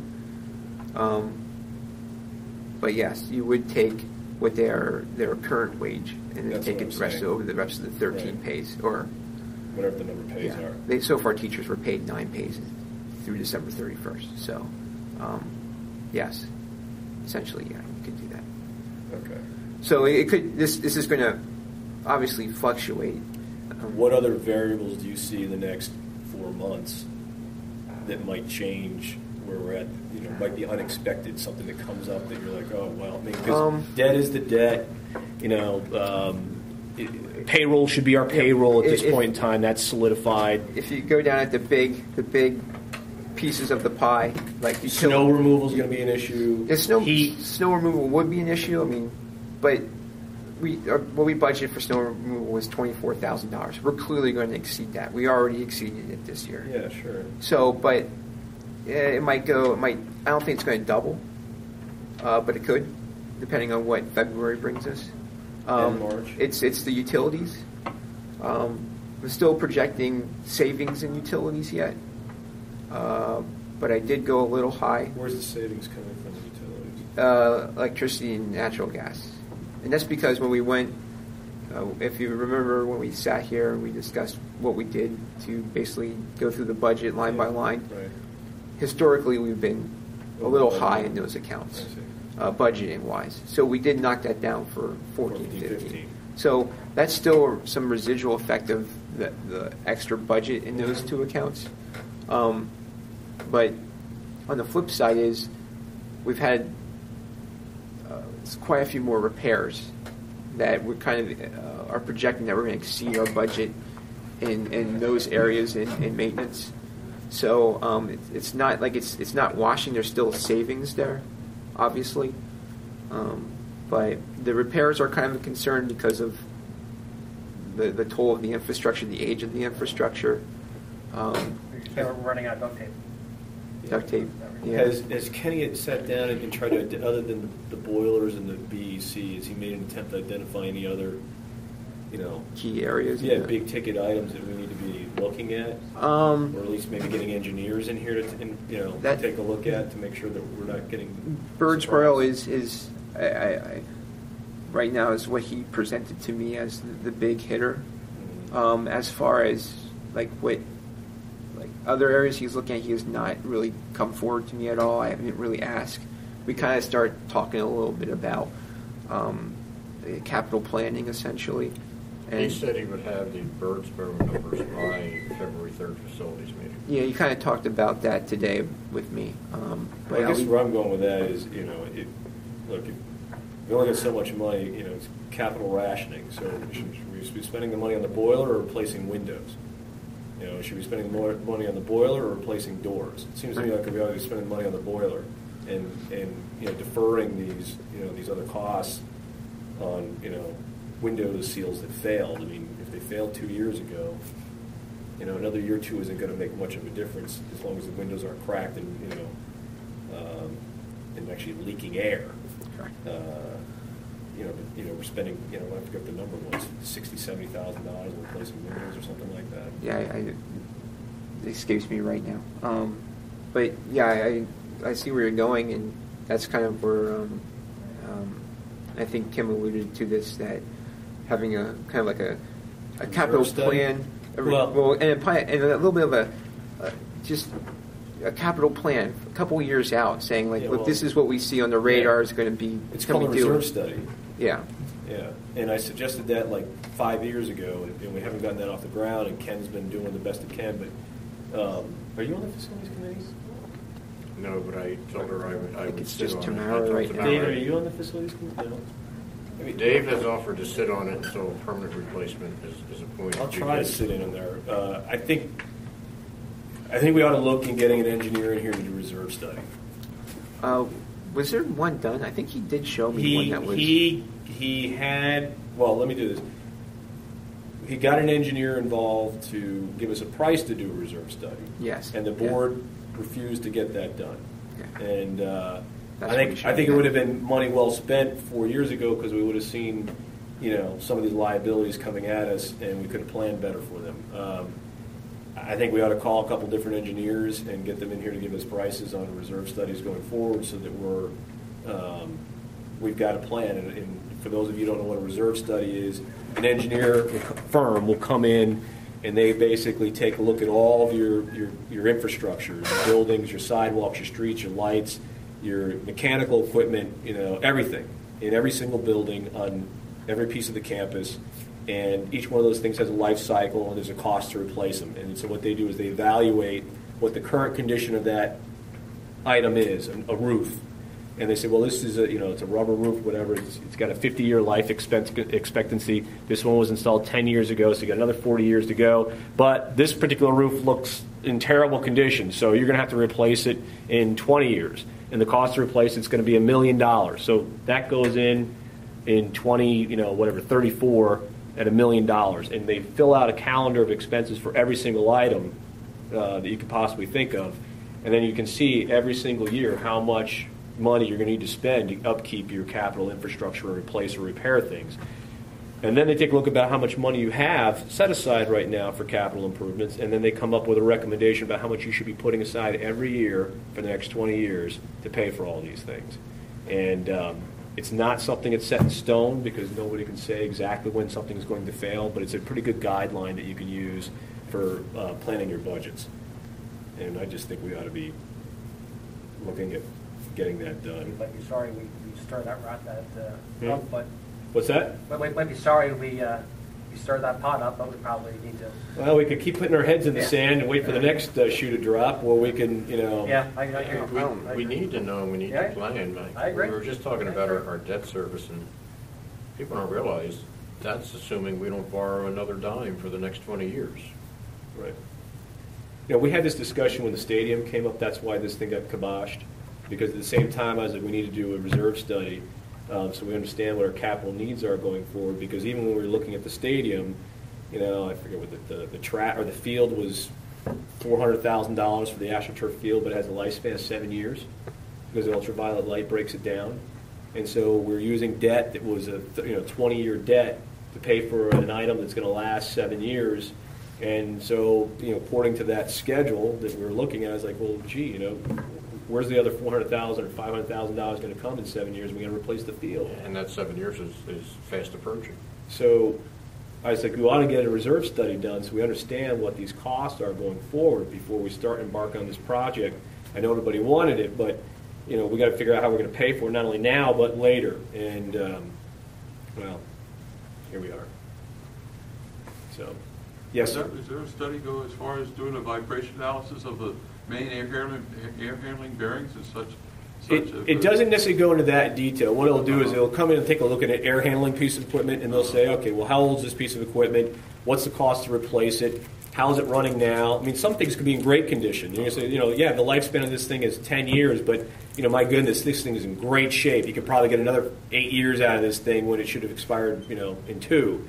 So they'll make that analysis, but they'll say, when it gives up the ghost, it's going to cost you X number of dollars to replace it. And Total replacement. Yeah. And things like seal coating all the driveways and parking lots, every 3 years or every 3 to 5 years, and then a replacement of the asphalt in 15 or 20 or whatever it might be. They put that in there, so you have some maintenance items, big ticket maintenance items, and then boom, you got the replacement. It's Oh. sort of like a home inspector when you go to buy a house. Kind of like that on a larger scale. Yeah. Yeah. Sort of like me, the actuarial chart says I only have so many years left, but I'll exceed that by a bunch. Okay. So right now we're kind of ahead in terms of the current budget, about 1.1 million. You know that the heat will be coming in about 4 weeks. About asking you for more solidified projections of where we are, because people are going to be looking to spend whatever we're saving this year towards next year. Okay. I understand. And He's happy you just gave him 4 weeks. I asked him 2 weeks ago if he found $3.5 million. Well, I got a little bit, but Well, You can't think out looking down on the ground. You got to. yeah, I got. Pick Well, something. I Pick mean, it up like I and- said, like one way you. I do thought we is- were planting money trees years ago by the way things were going around here, but apparently they didn't grow very. What I did with my projections, I'll take that back, line it up with what I'm projecting for 14, 15, and see if there's any more savings I can cut back on the accounts, 'Cause- based upon what I'm projecting now. I think what we're going to want to be looking at is when we start the budget discussions, and I always found the spreadsheet that we were currently using, the one that we've been using the last couple of years, about what the cuts were and how, and the revenue sources, and you can see each line item for that and how that impacted the overall deficit number, to be a very helpful tool. But because we could take a look at what we estimate our fund balance to be at the end of this year, and that's what everyone's going to be looking at, how much of that fund balance are we going to be able to use going forward. So I think that's going to be critical and part of that discussion. But we just added another $330,000 Potentially, yeah. potentially, Yep. and okay. Yeah. So, like I said, I'll go back again and take a look at how this lines up basically with 14, 15, and see if I can make any additional changes to the 14, 15 budget, just basically on historical average Okay. and projections. So, And, maybe Kim's got a spin on that. I don't know what his opinion on, yeah. have him looking over your shoulder and say, yeah, Mark, that's, Yeah, that's a great idea. I like to run things by him because of his his experience. yeah. So it's always helpful. Okay. So hand in glove with 14-15 budget, are there any other changes there? Currently, there's nothing that changed. Earth-shattering? Yeah. Actually, there hasn't been much change at all. I'm sure probably some of the wages changed because of that movement, but nothing that would really put a big hold or not hold on the budget. So right now we're kind of just in a holding pattern, I guess. Until you could say. February 4th. Yeah. Okay. The other thing I want to talk about was the budget model discussion here. So we paid whatever it was, $7,500 for a model that I'm not even sure, are we using it now or are we not using it? As of right now, we're using Kim's model. Now, Kim's model is it's very high level. Yeah, The PFM model is very granular. right. Eventually, I would like to take what Kim's doing and put that in to the PFM. I mean, isn't the PFM model going to be easier to use in terms of assumptions and sensitivity analysis?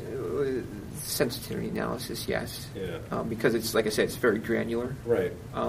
So yeah, yes, it would be. I mean, I personally would like to transition into that model sooner than later because when we start talking about the decisions that we're going to be making, keep kindergarten, or get rid of kindergarten, or keep sports, or get rid of, all these decisions, the board's going to have to start making in the next 2 to 3 months.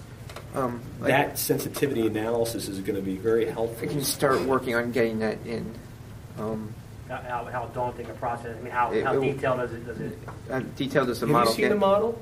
I can send it out to you. Send it out. I mean, that really gets down to all the nuts and bolts. As far as it's a good Excel model in the sense that you can load your budget, and it's very basic because it'll say, well, what are you assuming the growth rate to be for this, and this, and you put the growth rates in, and then it projects it out for you. You can kind of what Kim's model does in one sense, but you can really get in there and fine tune that thing and customize it. It's just going to take some hours of labor to get it all. not too much. Just We already did a dry run with this thing. yeah, Denny Youngkin put it in, so it's just a matter of me taking numbers now and just updating them. Okay. So it's not going to be. I think what it Hours. allows you to do is you can take the different variables and say, well, I'm going to assume this for this variable, this for this variable, and you can do a sensitivity analysis and then see, well, how does that impact the model, right? And what are the results going to be? And you may take a certain look at it and say, well, I'm making these assumptions. Rich can look at it and say, well, I'm going to take these assumptions. You're going to get completely different results, and then we can talk about whose assumptions are more valid, and as a group, kind of come to some sort of agreement about what assumptions we should be using. But if that model's going to make it either easier or better for us trying to go forward with the budget, then I think that's what we should be using. Well, it's got all the built-in graphs and all that other kind of stuff in there that adjust automatically. So if you're a visual, if you got people who aren't quant jockeys and aren't numbers people and they want to see something visual, well, how does that look? That's the majority of the folks. Right. And I think it's a little bit easier to do live. At least that was my impression when working with the model. So if you wanted to, you could be having a meeting, you could project something up there, and somebody could say, well, what if you did this? There's the result. Okay, well, I don't like that. What if you assume that? There's the result. And so, okay, so you think maybe we can make that transition by the end of this month? Before the end of this month? January? No, February. Yeah. January's come and gone, is my mind. I'm already in February. Sorry, yeah. Yeah. I'm still hanging in December yet. Okay. So, we can get that done. I'm just thinking budget meeting at the end of February, and yeah, I just want to make sure we I get the can- model up and running before then. Yeah, I don't see that being a problem. Okay. Well, let us know if it is. I mean, I don't want you to say, yeah, no problem, and then you're like overwhelmed with stuff. For you, anything. Okay. Yeah. Check that for the day. Be careful what you say. Yeah, it's recorded too. It's, so it's that's now on the fine. record. I got to admit it. Okay. All right. So the last thing I sort of just want to talk about in terms of the budget model discussion is sort of where I was hoping to get some things accomplished tonight was cost analysis and potential savings, ideas of savings and revenues. So one thing we talked about earlier was this issue of using the debt service fund to kind of refund some expenses that we had in the past. I guess the other one is that would be item number 4 on there. Can we refund the operating budget for all the debt service payments made to the date on swap, which is about $330,000? Sort of backing up a little bit, transportation. Currently in our budget, we've eliminated the midday bus run for kindergarten. And what was the other bus run we eliminated? The out of when I mean out of district, I mean out of their school area, transporting for daycare. So if someone is going to daycare and that is attending school, Are you saying eliminating all the bus runs for kindergarten, or just the courtesy there's run week? So if the kid's in Amity Elementary, but their daycare's over in Birdsboro, yes, right now we're eliminating Yeah. both those runs. or there's more than one run there, but both those segments of the bus run. So all midday So that's busing. really limiting all midday Yeah. transportation, really. Yeah, and then, but that inter-district busing for the daycares, that occurs in the afternoon also. And we're getting rid of that one too. Okay. Yeah. Yeah, I mean, it's just, you can be bused to your daycare, it just has to be within your Now- district area. When I was talking with Mary Beth, and she'd asked the question of Ron Smith, but I didn't really get, I thought, an intelligible answer, which was, and we'll deal with this in transportation, I guess, which was, she was telling me that, we're if you got a group of kids going to this daycare, a group of kids is going to this daycare, a group of kids is going to this daycare, we're making all these runs at Yes. the end of the day to all these different daycares. That's correct. Are the parents choosing, Yeah. right? As opposed to saying, look, this is costing us some money. We're going to take your kids, or we're taking them to one daycare. Yeah, it would be, well, the daycare would be, if you go to Birdsboro, you can go to Yeah, I mean, the if daycare the within. bus is already going, Yeah. driving by Right, a daycare here, Yeah. and it's in the same bus run in Amity. yeah.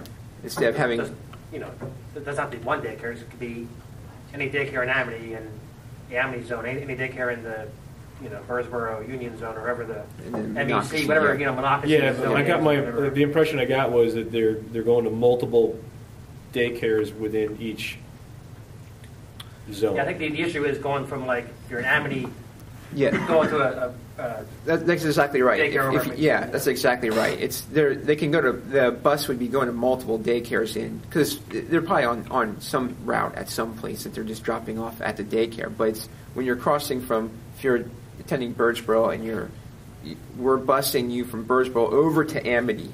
So essentially, we're having a separate bus from Birdsboro or van or whatever going over to Amity to drop the child off at the daycare of their parents' choosing. Instead of going to the Birdsboro neighborhood Right. where they live. Or their babysitter that's over in Amity instead of Birdsboro. That's we're incurring extra costs Or a for. limousine service, Exactly. Yeah. as I opposed mean, to. there's no way, I guess, the daycare could pay us for the service, no? That's. I think we went through this with, Yeah. could parents pay, or what? That's a gray area, because, 1 year we hear, no, you can't do that, and then we find out school districts in other counties or other states are doing it, and then the law or something changes here, and suddenly, like, oh, yeah, you can. I mean, I don't want to take business away from a daycare. Yeah, I don't want to hurt the daycare either, but if they're willing to pay for it. Or if the parents are willing to pay for it. Or if the daycare had a van and they If could the pick daycare had these a kids up van, themselves, they pick them themselves, yeah, sure. I guess we'll talk about in transportation. But you said you already had some dialogue. Yep. We've been meeting with transportation. We met with them essentially twice so far. We have a February meeting scheduled. I'm sorry, when you say you met with transportation, who are you talking about? Myself, Kim Seldenridge, Dr. Otto at the time, and then it would be Mr. Klein and Mr. Rhodes. As I say, when you say you meet Yeah. with transportation, you're meeting with the transportation providers. Right. Correct. Yeah. And Mr. Smith was also in one Who of the does meetings. Mr. Smith work for? He works for the. He works for bus New Roads. companies. Yeah. Roads. So we meet with them, and we basically came forward based upon analysis that Kim did, is we could consolidate and eliminate bus runs. We tasked them with eliminating 3. We had Not including the midday run. correct, not daycare. including that one. Yes, so 3 additional ones. How did you come up with 3, Mark? Mr. Selmrich actually used, he took the transportation, there's a report that we submit to PDE, and he looked at the number of ridership on the buses and compared to the number of seats on a bus, basically just calculated it out. The reason I ask is I was riding down Russell one night before the board meeting to pick up Mr. Kurtz. I'm sorry, it was earlier in the day, and here comes 3 buses, one right after the other, down Russell. And it seems to me like there's a lot of overlap. And Mrs. Bites got a hold of this program called Bus Boss. And she spoke with Mr. Seldenridge about it, who told her that it's a good program, but the bus company is using the program we already have paid for. But has anybody ever looked to see how they're using that program? Yes, actually, we have access to that program. We can see all the information. We can pull. The reason, let me tell you why I ask. I mean, I think everybody knows that when I first retired, I sat home for a year, then I drove a bus for Daniel Boone. I'd leave in the morning from the bus lot and drive to Avamore and pick up about 6 kids. And then I would drive all the way over to Meeting House and then do the Indian Run development. And it was explained to me just recently that we get reimbursed for every mile we travel with having a kid on the bus. That's So correct. these runs are spread out. And has anybody looked to see if the reimbursement covers the extra runs we're putting in? The reimbursement goes upon basically the elementary bus load because that's your fullest bus. Mhm.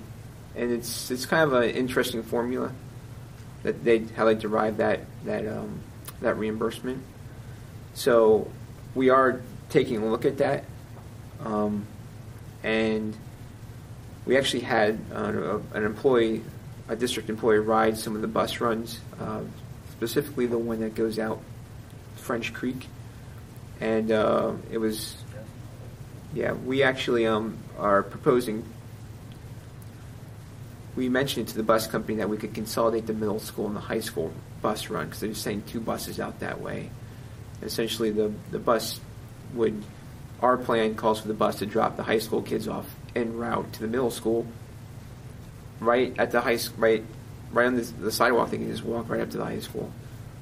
It would work out logistically. Our employee calculated it and did all the figures. So essentially, there would be one less bus. There's one of their 3 that we're looking for them to cut. But Does that's that one, software- that's sorry, go ahead. one run that we wrote. And has anybody looked at the results of this program? The reason I ask is I know Mr. Smith. Mr. Smith taught me how to drive a bus. He's a heck of a nice guy. Oh yeah. But he works for New Roads. And New Roads has no vested interest in consolidating runs to reduce. I completely. Their income. I am on the same path you're traveling. So we're working at. Shouldn't that software be able to run, shouldn't you be able to identify where all the students are located and where they got to go? And I mean, it's a sophisticated algorithm, so, that basically says, okay, what's the most, you can program it to do Yeah. different results. Yeah. What's the most efficient route? Right. And you're going to get the most efficient route. And then you can turn around and say, well, what's the route that maximizes their dollars in terms of reimbursement based on this formula? And it's going to give you a different route. You know what I mean? Like, Yes. so yes. we ought to be able to see what the 2 differences are and say, okay, well, how does that impact delivery times and all that other kind of stuff? And, is there a way to eliminate runs from this? And And we're working towards that. Okay. So. I have one other suggestion for you, Yeah. and this came from somebody talking to me entering the polls during Election Day, was that if we staggered the start times of our elementary schools or our middle school and high school, we could probably use less buses. I'm not going to doubt that. I'm sure just saying it's a something worth possibility, looking but at. there's a lot of other logistics to consider with staggering the start times of the schools. But it's always an option. And that's more towards Mrs. Torsha and in that side. Will there be a transportation committee meeting soon? But I mean, I think there's money to be had in transportation. That's why we are suggesting that they cut 3 bus runs, if not The more. bus run's about $35,000 So Each one. each one. So, 3 of them's $100,000. So that's why we are headed down that path. Okay. So we already had the midday stuff built in our budget, but the additional 3 bus routes are not. No, right now it's out. The three additional bus routes are taken out of the budget. The midday bus run's taken out, and Okay, because when I was looking at what the first budget summary, whatever I got back in whatever, when we were talking about the proposed budget, it just said, no, it's elimination of bus run.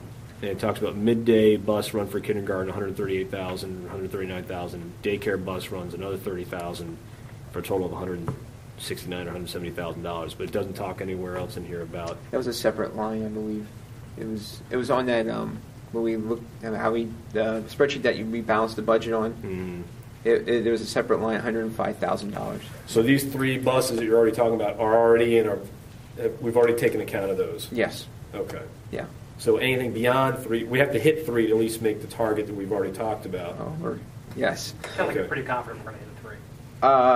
We're going to have to. We don't have a choice. Well, we got one. Yeah. We got 2 more to go. So, yeah, I mean. But any additional things beyond that, that's pie in the sky? Correct. That's, yeah, Okay. icing on the cake for us. Right? Okay. Well, I was kind of hoping for something else there. Okay, middle school sports. Did you see that spreadsheet I sent you? Yes. Okay. Yeah. I was not, I responded back to you. I never seen that spreadsheet before. You've never seen that model before. Mm-hmm. Okay, so that's the model. And I'm sorry, I didn't copy you guys on this. There's a model that was developed to help the athletic facilitator account for all the kids that are participating in activities, what activity are they in, and whether or not they paid their activity fees or not.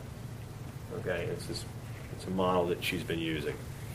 And I wanted to make sure, the business officer was aware of it, because you're just receiving the checks, and I don't know how you verify that you've received everything you're supposed to be receiving in terms of activity fees, that you're collecting 100% of the fees. I need to sit down with Michelle, and we need to go and reconcile our books together. Right. Yeah. Okay. Do you guys do that every year, or is that something that you haven't done it yet?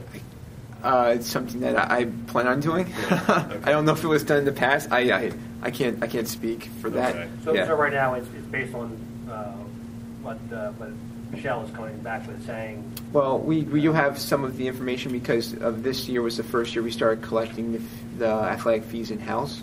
Okay. Well, not in-house, I'm sorry. In the business In the past, Yeah. money was being handed to coaches, cash, checks. I mean, it was. So I saw in our one of the sheets with our all the checks going. I guess we've got some refunds for overpayment of Yeah, there fees and was all a that. couple that Okay. paid the wrong amount. But that's coming from Michelle telling you that. Yeah, they tell us that because they're, like I said, like Mr. Basil said, they are Yeah. going through and So seeing you gotta who get the paid checks what. and those- Yep, we get the checks and I get all the credit card information. So This has been in place now for, I guess, we're in our 3rd year. So year 1, it was kind of nobody really knew who was paying, who wasn't paying, and we were trying to get that nailed down. Year 2, this XL model was developed to help the athletic facilitator and Mr. Hankel get a handle on who was supposed to be paying, who actually paid, who was outstanding. So I could have saved some money the first year. You probably could have. Then year 3, what we did was we said, look, we're taking the whole money thing out of the coach's hands, and you're going to pay the business office directly. That way we Yeah, can account for makes those sense, things. And so now what I want to do is I just want to make sure that you're seeing whatever model she's working with, she's sharing that with you, and you guys are able to reconcile accounts to make sure that A, everybody who's supposed to be paying is paid, and B, they're getting credit for that, and it's being reconciled in the accounts. well, I already spoke with her after our the voting meeting on Monday. Yeah. And we need to talk about some other things that we need to get in place. So I'll schedule a meeting with her next week, and we'll go through this. Okay, now that's the model that I got from them last April. Oh, okay. So I'll get a current one. You're going to need to get, Yeah. that took us like 9 weeks to get our hands on. Okay, so I don't know why, but I was pulling my hair out, just trying to get my hands on that. When I get an updated model from her, Yeah. I'll pass it on to the. Yeah, I think the whole board should, Sure. see what we're talking about here. And then I guess my question would that be is, I'd like to see an analysis of what the impact would be financially if middle school sports was not at the school district anymore. Middle school sports, some of the budget for. Because you're going to lose a 13-14. percentage of the revenues from middle school sports and activities, but you're also going to lose the expenses for that as well. And I don't know whether, I don't think revenue from middle school sports is. there's a lot of It would lot of just parents be that the are paying activity yeah. fees for their kids at middle school level, so. 13-14 budget for middle school sports. Just the expenditure side, not the revenue side, was $92,000. And what was the revenue side? I don't have that right now. That's the question. That I would have to. That would, because we just essentially take all the activity fees and put it in an activity fee account. We don't Yeah. split it out. But would with have to this go back. model, you should be able to see Correct. exactly what the revenues And are I for can- middle school sports. And I can just subtract off the. Well, I have to throw in the physical fees also that they pay. Right, the physical fees.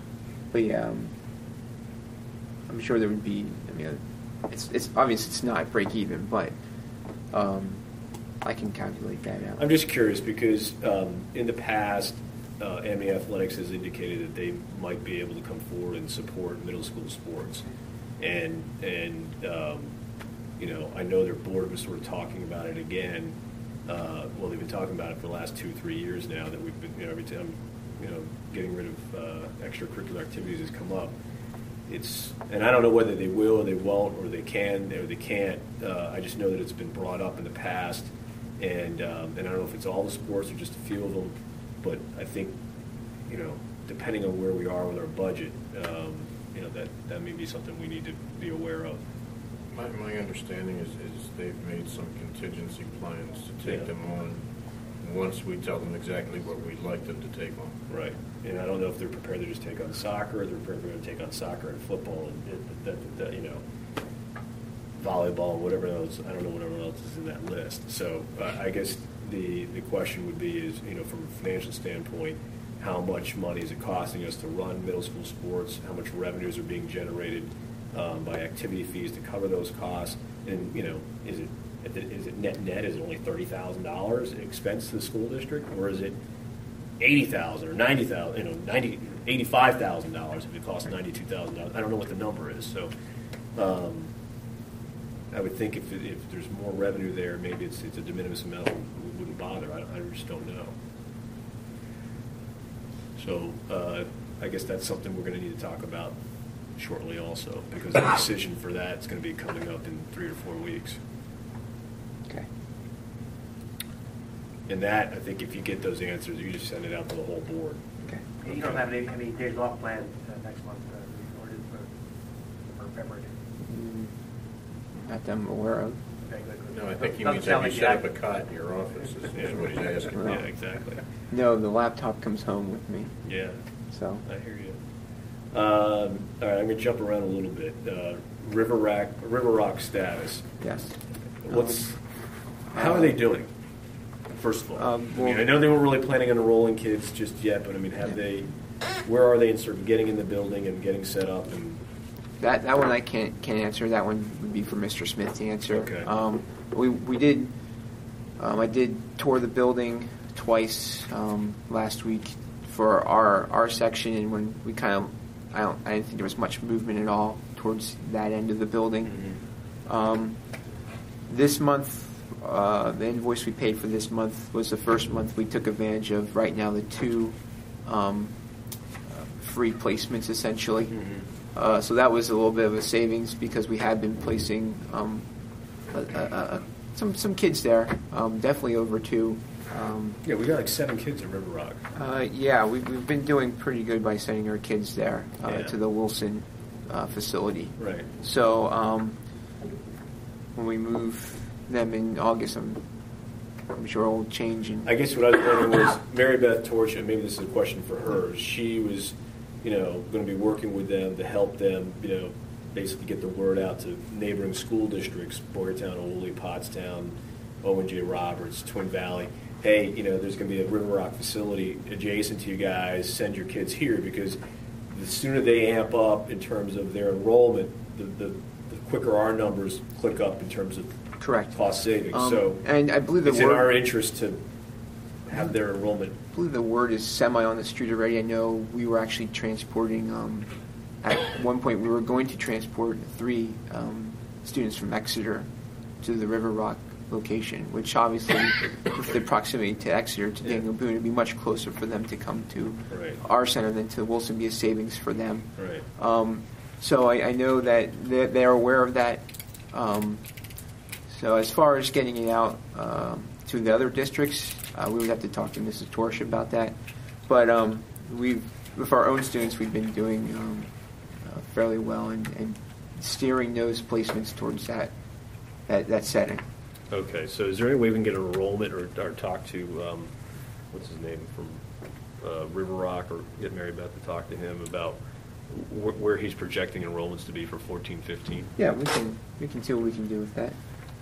Because that's going to have a direct impact on our budget in 14-15.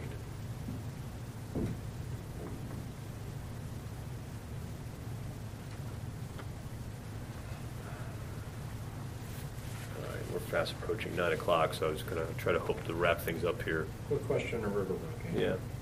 On the budget, in hard copy, but it says increase in rental reimbursement from River Rock. And I thought they were just giving us placements.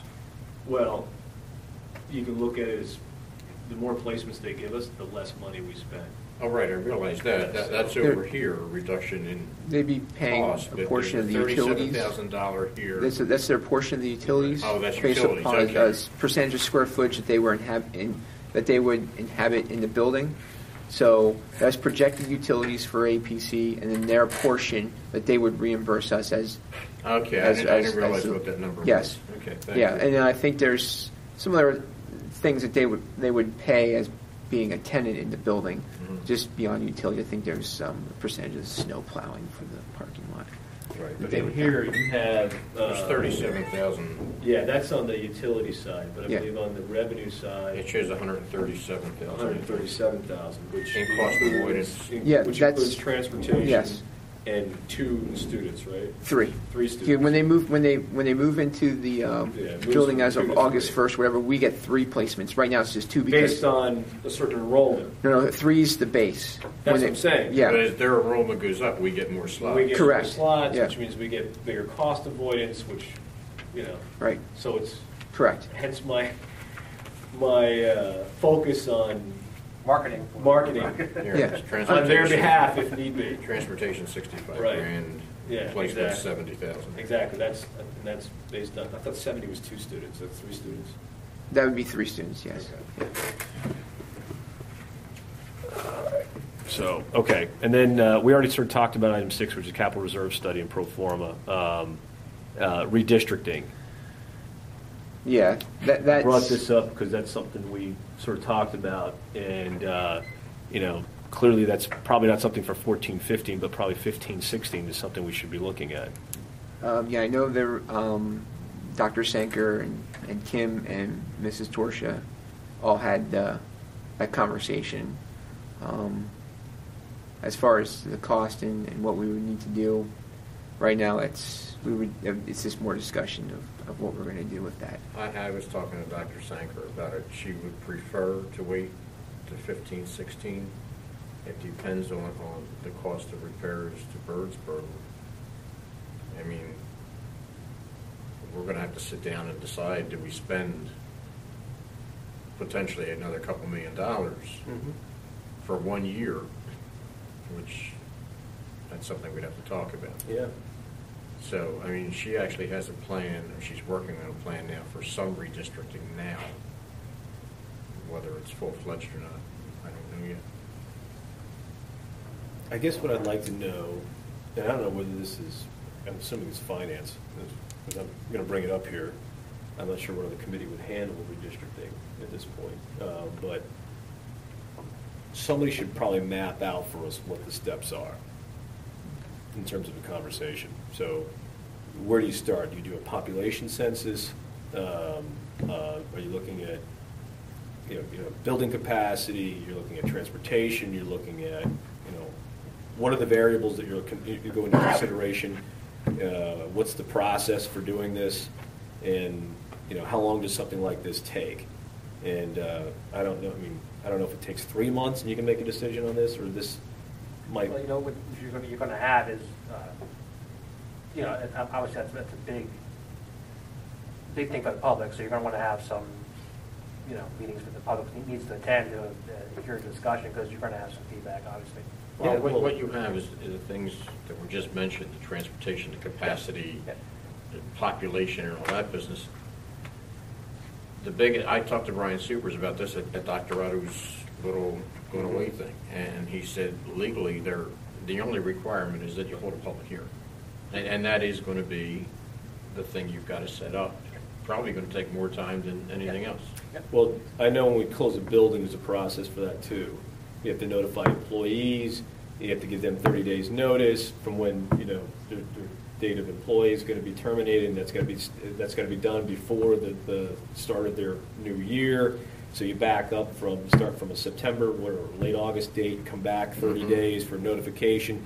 The board has to make a decision, X number of days prior to that, and then you back up from there for the cooling off period, and then you have the board vote on it, and then you have the due diligence. So you got to, whatever the start date is, if it's going to be September of 2015, we got to figure out what that is and work backwards from there on what we need to get done in a particular calendar year. If we've got to have a series of hearings, and it's going to involve a closure of a building, maybe it's BEC, I don't know what, then we need to, I'm just saying, I think now's the time to start having that conversation and mapping this thing out so everybody understands what the timeline is, what the considerations are, and we can start making the public aware of that this is something that the school district is going to be talking about and considering going forward. I spoke to Dr. Sanker yesterday because I had to stop up and sign some papers, and we start talking about the budget, and she started to tell me that she and the business office and Mrs. Torsha have been diligently working on things, and I said, well,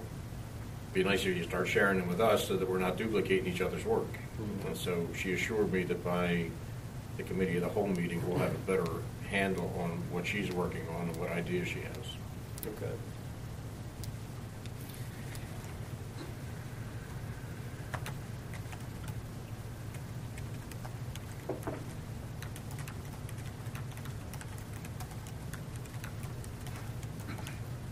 Okay. You guys have any comments?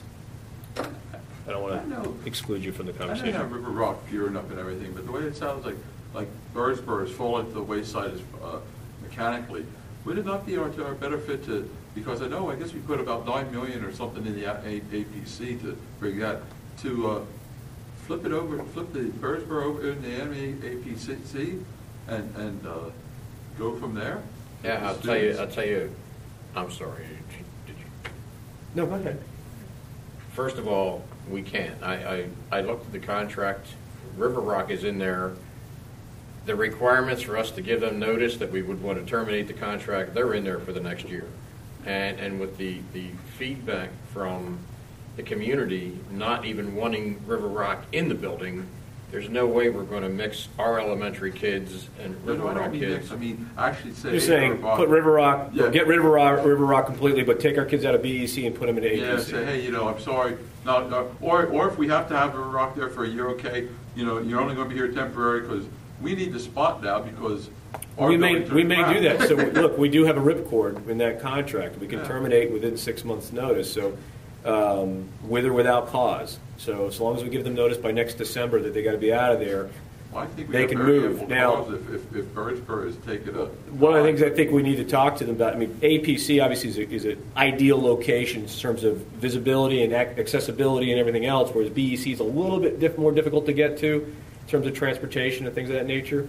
But if we could get them to flip, maybe they're in APC. Now, that would still mean we still need to make repairs to the building. They still need heat, and they still need all those things, but it'd be a shame to get rid of a revenue source that's paying us $250,000 a year within a year or two that we could desperately need. I mean, if you think about it, 4 years of having River Rock in here pays for the boiler at BEC.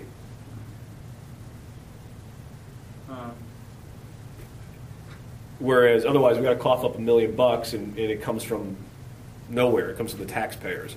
So I think this is going to be something that's going to be alive every month. We're going to evaluate where are they, how much of I'm hoping that they get vested. It's a lot of students that want to come to their facility here in Daniel Boone, and whether it's at APC or it moves 6 miles into Birdsboro, now they've got a lot of students here and they want to stay here because it's a good location and they're not going to want to go someplace else. But that's going to probably require some improvements to BEC One of the things that drew them here was APC was turnkey. They didn't have to make any improvements to the building. It's in a great location, and that's what kind of lured them here as opposed to going to Boyertown or some other place nearby. I wouldn't like to, I'd hate to lose them someplace else, but clearly we're going to have to make the decisions in the best interest of the school district. And there's a possibility that we don't need that building for the elementary. There's, I mean, if enrollments continue to decline, you know, there's, I think there's just too many balls up in the air right now. Type of group down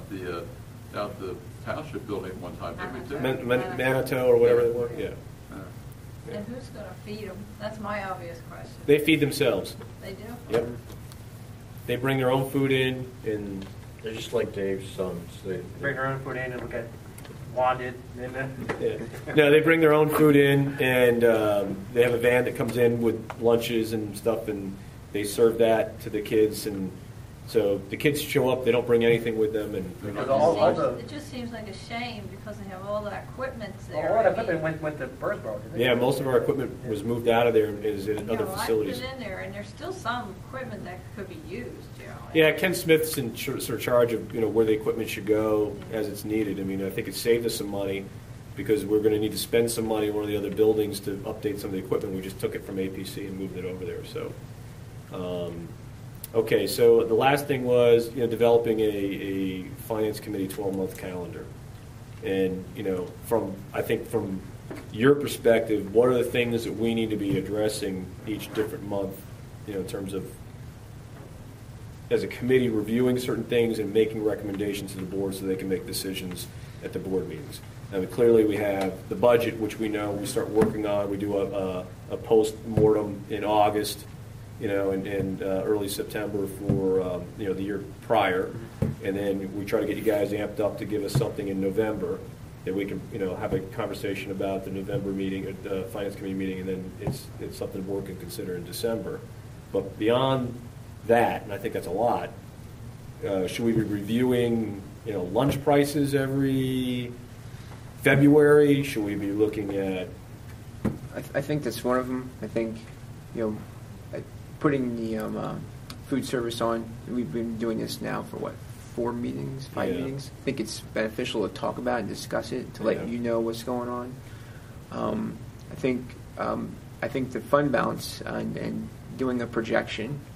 Now, obviously, some months we went July and August, September, but there's other things that we might want to start doing, like I mentioned earlier, in the cash flow projection, and putting together a cash flow projection after we pass the budget and saying, look, here's where we think our cash flow is. Maybe talk some investment strategies off of that. I think it'd be perfect for this meeting. It's something we're currently not doing. But it'd be beneficial for you because the putting together a good cash flow model and budget also helps build a better budget because you can kind of see where things fall in line. I kind of already started tracking some of the expenses on a monthly basis as they fall, as when we pay them. I've done that. I've got a model that does that. Okay.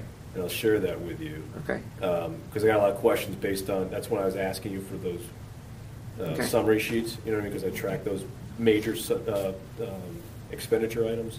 Right. And they seem all out of whack this year compared to years past. And so I'll find time to share that with you and talk to you about that. Maybe that's a model you can use, but that's something I use to kind of see what percentage, because right now our budget, we know in the past, the way we've done it is we have a sort of a year-to-date budget. How much out of our budget have we spent year-to-date, and what's that percentage and out of the whole budget? But that has never really historically told us how we're doing versus our budget. Are we below or above? And so what I started tracking was what percent of our budget have we spent every month, and compare that so you can see what the how we spend our budget on an annual basis. It's not level spending, it's lumpy, right? And then I compared that year over year over year over year. And so, typically, I guess September we usually spend 4.5% of our budget every year. Well, all of a sudden this year we spent 9%. What the hell happened? Or we spent 1%. What changed? Was there a missed debt payment, or was it, something got pushed from one month to the next? And so then I try to smooth that out and then see if there's any kind of variance there. Some of that variation could occur. This year I took the approach, and this is one thing that we can discuss. I think this meeting would be great to discuss it in. I took the approach where I started pushing through more purchase orders. We have some deficiencies in that category where we don't really use the purchase order process as how it should be set up and used. Right. But I started taking some of the like, for instance, special ed. I met with Shelley, and we decided that I wanted to know what their potential costs were for the year at certain placements, and we actually set up basically what I call a blanket PO. So I took their expenditures for the year and I put a purchase order for those expenditures. So essentially I encumbered or removed from the active budget those dollars and earmarked it specifically for special ed So costs. it might have shown as an expense in August, but that money is actually sitting, Right, when waiting to be the- used for that. The information that you receive, it's a combination of encumbrance and expenditure. So when you see that 9% shoot up, it could be because I encumbered I a huge see. sum of special ed money for the year. I did the same thing with, I started to do it with facilities with natural gas, where we projected out how much we would actually be using and we encumbered it. And then when we pay a bill, we just pay against the PO. But that would be shown, right? That money's encumbered. Correct. It's encumbered. It's now earmarked. But what that helps me do is it kind of helps me also, when I do a projection, I say, okay, well, here's the actual, here's what I have left as an encumbrance. So now that's my projection for that account. Whereas, like, for instance, the natural gas, when I actually did the projection to create the encumbrance, there was some excess money that I knew we wouldn't use. So now that's kind of hanging out there as a balance.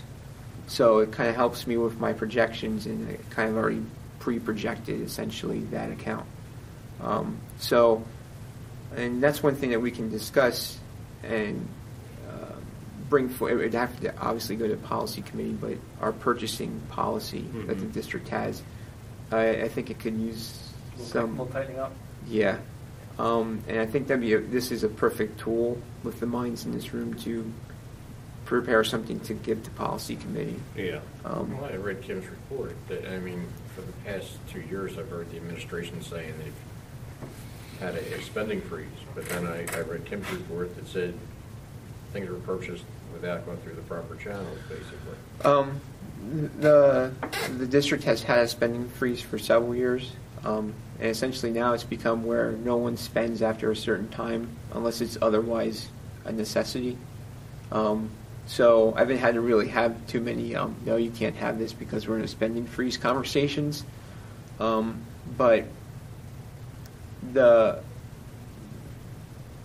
way things are purchased, yes, they need to go on a purchase order, and we need to do the whole three-way match thing with the invoice packing order, just to make sure that we're doing our due diligence, that we're actually receiving what we're getting, or what we're planning on purchase. And that's one thing I'm trying to change, but it's going to probably take a policy.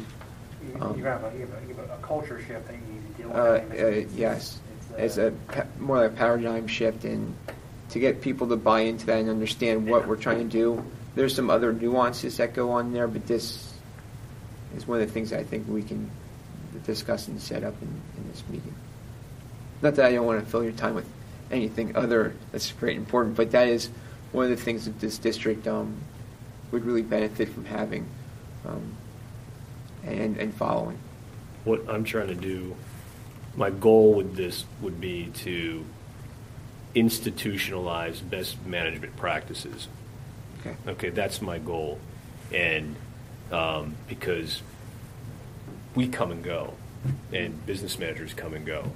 And the problem is you get other people that sit here who may not have some business experience or the history to understand what's going on, and they start all over again. Right. Or they start with what they're given, and they just assume, okay, that's the way we do business. So I'd like to try to institutionalize in terms of the finance committee, what are those things that a finance committee should be looking at on a monthly basis in general, so they can prepare those things for the board on a timely basis, so the board can make good decisions.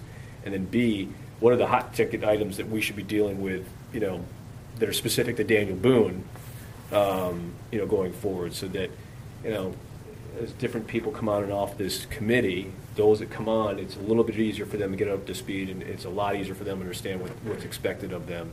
And if business managers change, they can take that into consideration as well. Not even just the committee. I mean, if the practices are put in place, it's easier for the administrators to understand what's expected of them. I'm just trying to drill that in this committee, and if we could do it in every committee, that, hey, facilities, these are things you got to be talking about on a monthly basis, and reporting out to the board, and this is best management practice as far as that's concerned, or policy, and then that all moves up to the board level, and we have a board calendar that, these are things we need to be doing, so we don't have issues of people, getting approved after they started working, or, that kind of stuff. I'm trying to avoid all that, so that we're not. I'm getting the impression a lot of times agendas and budgets, or not budgets, but agendas and things of those natures are being developed, the week before they're getting disseminated, and it'd be nice to have some structure that sticks around from one year to the next, and everybody understands what they're supposed to be doing. Yeah, that'd be great. Yeah. That'd be great And to then, have. and then everybody can plan around it and stuff like that. One last question. Health Consortium, is there a meeting this month? I attended. Glad you brought that up. I attended the Just one meeting. It was last week. So it was last week? Thursday. They, Mr. Doyle, Boyle, from the middle school, I think. He was he's a representative for the union. Yeah, and it was discussed about changing the insurance plans. Their focus was on right now was the cost that the Reading Hospital charges for certain procedures. You can actually go through our insurance, Blue Cross. There's a website that we can go. We can go on there. You can see how much procedures cost at hotels, at hospitals in the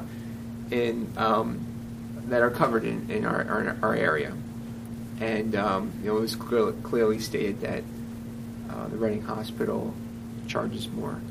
So they were talking about developing a plan, or actually having two plans, PPO plans, that one plan essentially that they already have out there. These are two instruments they have out. That Blue Cross Blue Shield has out there yeah, right now. That one has the Reading Hospital that's out of network, as in their the healthcare plan, and one plan has the Reading Hospital as in network, and the one that had them out of network, it would essentially be like they're projecting a 2% increase in our health insurance costs. Right now we're projecting 8%. Out of network. Yeah, out of network. Excuse me. So right now we have basically earmarked an 8% increase in our health insurance costs for 14-15. They would move to this plan. It would basically lower our increase to about 2%, which would be significant savings for every district in the county. So what, St. Joe's, I assume would still... Yep, St. Joe's. Down. Yeah.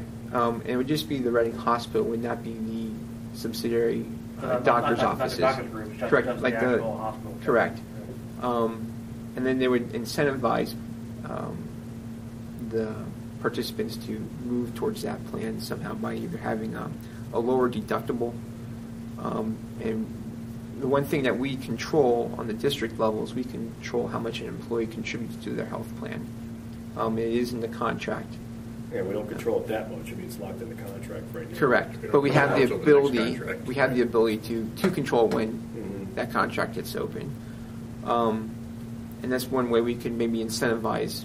So you're saying that the employee would still have the choice of the of the Reading in network or Reading out of network. Correct. But the more that we get employees assigned up for the out of network, the more we would save.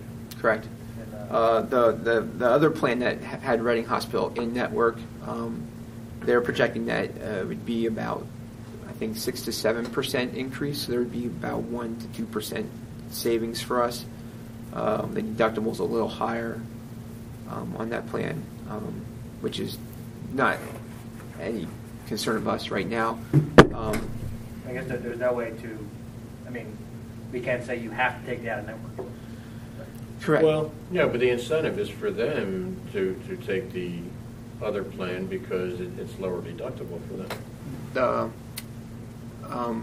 That was a big discussion at the meeting, was incentivizing the employees.